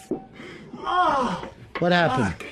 All right, open that. Oh, look at his knee. The fucking pants, Graz, you fat bastard. It'd be a shame if they ripped, Dave. Oh, I fell face first. And he's using a woman's belt. What? He's using a woman's belt. I'm sure he killed and raped her. It's worse than that. He's using 3 women's belts. You know, this is... what are you getting now? Something to cut that open with. You're going to cut my cut. What are you doing? Gift basket. Look at him. He's doing so well in this room. Go ahead. Yes, thank you. Go ahead, Rochester. Get that all ready and going for me. It's a nice Godiva basket that he sent us. Dr. Steve. When we say Dr. Steve is listener number 1, you'd have to. Gotta be listener number 2. Say Mikey Boy of the Internet. Over Arch. Yeah, over Arch. I do love Arch, though. He'd be number 3. Really? Yeah. Number 7 or 8 would be HTG. That far down? That low? Yeah. Dang. I go Photoshop Mike number 4. Photoshop Mike that high? Mm-hmm. And what about Hosp? No, fuck no! Hosp! I thought everybody liked Hosp. No way. Really? I can't stand him. He gets his great sandwiches. Yeah, but he brings them with a side of attitude. Exactly. And you're so good over there. Seriously. The pressure is off you. You're one of those guys that you play better on the outside. You don't like being under the boards. That's under the boards over there. Have you noticed the difference, Fez? Yeah, I have. How come? And I have no idea what changed other than, spotlight. Are you thinking when I am again, this goes to show the genius of Ron Bennington. That I can I can do what the psychologist can't. And you don't have to change your mind. You have to change your seat. That's all you have to do. I would fucking tell people when they come in, I have anxiety problems. I'll go with your couch. You got to get rid of that couch. You need new furniture. Chair therapy. Therapy. Oh, you're too much of a he's too much of a success over there. You're the Hosp of this show right now. Fuck that. Don't say that. Everyone hates him. Why, Earl? You don't like Hosp? No, I don't like Hosp. He's a feminine Sean Connery at 375 pounds. There's your sandwiches. Hi. I'm telling you, you haven't had 8 minutes like this in forever. This is 8 minutes of heaven. It's the therapy. Yeah. Well, I'm the chairman of the board. You want to get Capone? Here's how you get Capone. He brings your knife. You bring a gun. That's how you got Capone. No, it's the Chicago way. No, wait, is that supposed to be gay Sean Connery? That's gay Sean Connery. I don't do it anymore because that's your new character. That, finally, we're replacing Guy Geyerson, who, let's face it, we all hate. Wait, what? Here's our friend Toons. Hello, Toons. You're on the Ron and Fez show. Hey, Ronnie. Yeah. I was just going to say we should all be thankful that Graz doesn't need to use tampons. That's fucking true, you prick. You use tampon, motherfucker. I don't even see how that's relevant. G-Baby. Hey, what's up, buddies? Yeah. Hey, listen, Graz said he paid for 2 virus shows, and I know that to be incorrect. He actually paid for the Jones Beach, and in that Jones Beach, streaked naked through the parking lot at the FBA tailgate and got free tickets to the PNC show. So, why do you fucking lie? Everything you say. I bought 2 tickets to Jones Beach. I can back up what G-Baby's saying because I saw the photograph of and I didn't know it corresponded with this story, so I'm very shocked at you. Now, your dick was exposed? Yes, I was completely naked in the Jones Beach parking lot. can find it on the thing. It's on I bet he break.com. can't. I bet he can't. Mr. Bennington, And then I got tickets courtesy of my good friend Rich Voss for PNC. So you have been doing nothing but getting fucking free shit. That's it. I mean, like I said, I paid. You didn't pay for fucking Jimmy stand-up. You fucking. I'm sure you stole your fucking I did the first HBO. time. I'm sure you Negro rigged your HBO. Much better. Isn't that better, Earl? That's the Spanish thing of it. In that particular instance, no. Why isn't it better? Root word. I am offended by root words. I really am. What bothers you about that? I thought Negro was okay. But putting it next to a title of associated with stealing, yes. Oh, okay. That's when it's bad. All right. So you got free tickets by getting naked. Yes. And then running like a Negro through the parking lot. Better. That's not better. Then there's no pleasing you. Then I can't learn how to use this root word properly. Tell me how to use it. Roots word. Yeah. It's not like all black people steal. All right. So you had the $25, right? At first. At the time, but at the time. And you acted like, do I need food? No. I'm gonna live like I'm Negro rich and just go out and spend this money on luxuries. Perfectly I put. just really wanted to read Jimmy's book. That's not perfectly. I put it next to rich in a good way. But it has a connotation with another slur. What's that? You know the slur. Rich? Yeah. Well, Trump is rich. The word before rich. Negro. The other word that is used for that. You giving me clues? Do you want the answer? No. It's all a matter of root words, isn't it? Yeah, they are motherfucker, aren't they? All right, see that you're okay with someone fucking someone's mom. That's fine for you. No, and don't look at me when you say that. I know. That's offensive. I always say Dave fucker. Yeah, well, I go, you're acting like a Dave fucker now. Fine. At least you're being specific. Right. Union Pacific is what I'm being. All right, so Fez, you like it in there? Yeah, I think so far it's gone very smoothly. I think in this room and that room. Yeah, it's better to have you out of here. It's better to have you in there. I'm still learning all the tricks of the trade, but I think so far I've handled it quite well. But I don't know where that leaves Earl. Well, he's doing great in here. He's teaching me about using words. Words hurt, don't they? Yes, they do. Particularly the certain words. What words? Bad words. Oh, by the way, I saw in that Tom Petty thing, he got racist and he didn't even mean to. He goes like this. Back in those days, he was wild as an Indian. And there was no way to... And he was trying to act like his friend was fucked up. He was wild as an Indian. And I'm like, I don't know, there's some Indian sitting there on the reservation. Hey! The fuck is that supposed to mean, Tom Petty? Goes out and burns his Damn the Torpedoes record. Yeah. That he still has after all these years. Yeah. You would think he would be more sensitive to that being from Gainesville. Nah, he don't give a fuck. They're gators. Oh, did you see that one guitarist? Yeah. Guitar? That was the ugliest guitar. In Orange history. With the humongous Florida gator on it. But just think of how many people write some awesome guitar. I'm a graduate of 87. Awesome fucking guitar, man. No, not good. What? Oh, we got anything we need to plug today?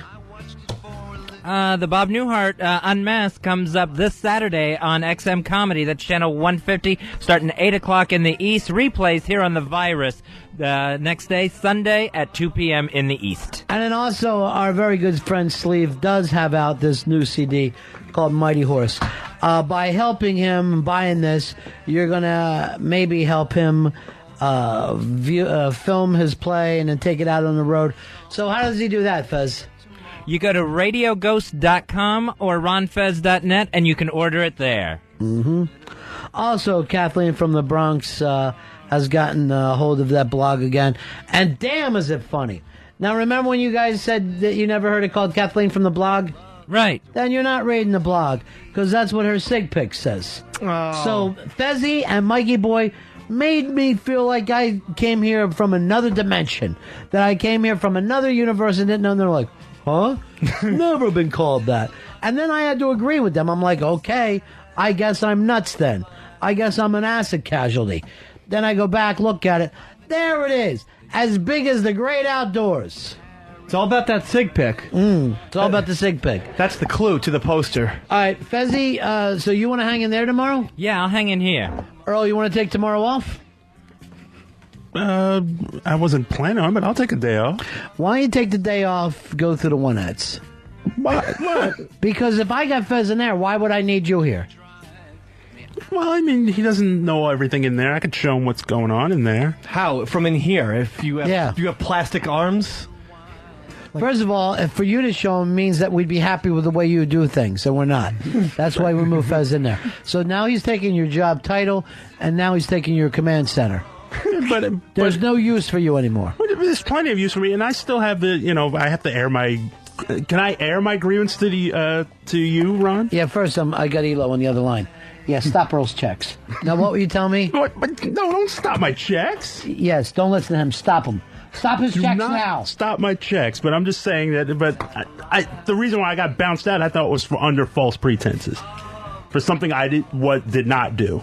Yes, that's your problem. Things you didn't do is the problem with you as the producer. But here's the thing, though. I mean, I got accused of not running a bit that wasn't even approved yet by the executive producer. Well, now he's over there, and he can be in charge of it. So there's no more use for you. There's plenty of use for me. Like what? Doorstop? You don't want to keep that door open. Go over there and open the door, because I'm going to leave in a little while. Hurry, doorstop. All right, there is a use for him. That's a fall from grace. Yeah.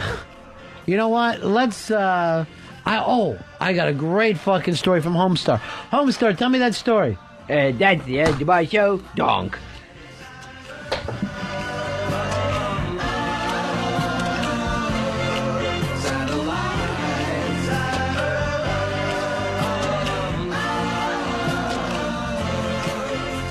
It's the Ron and Fez Show on XM 202.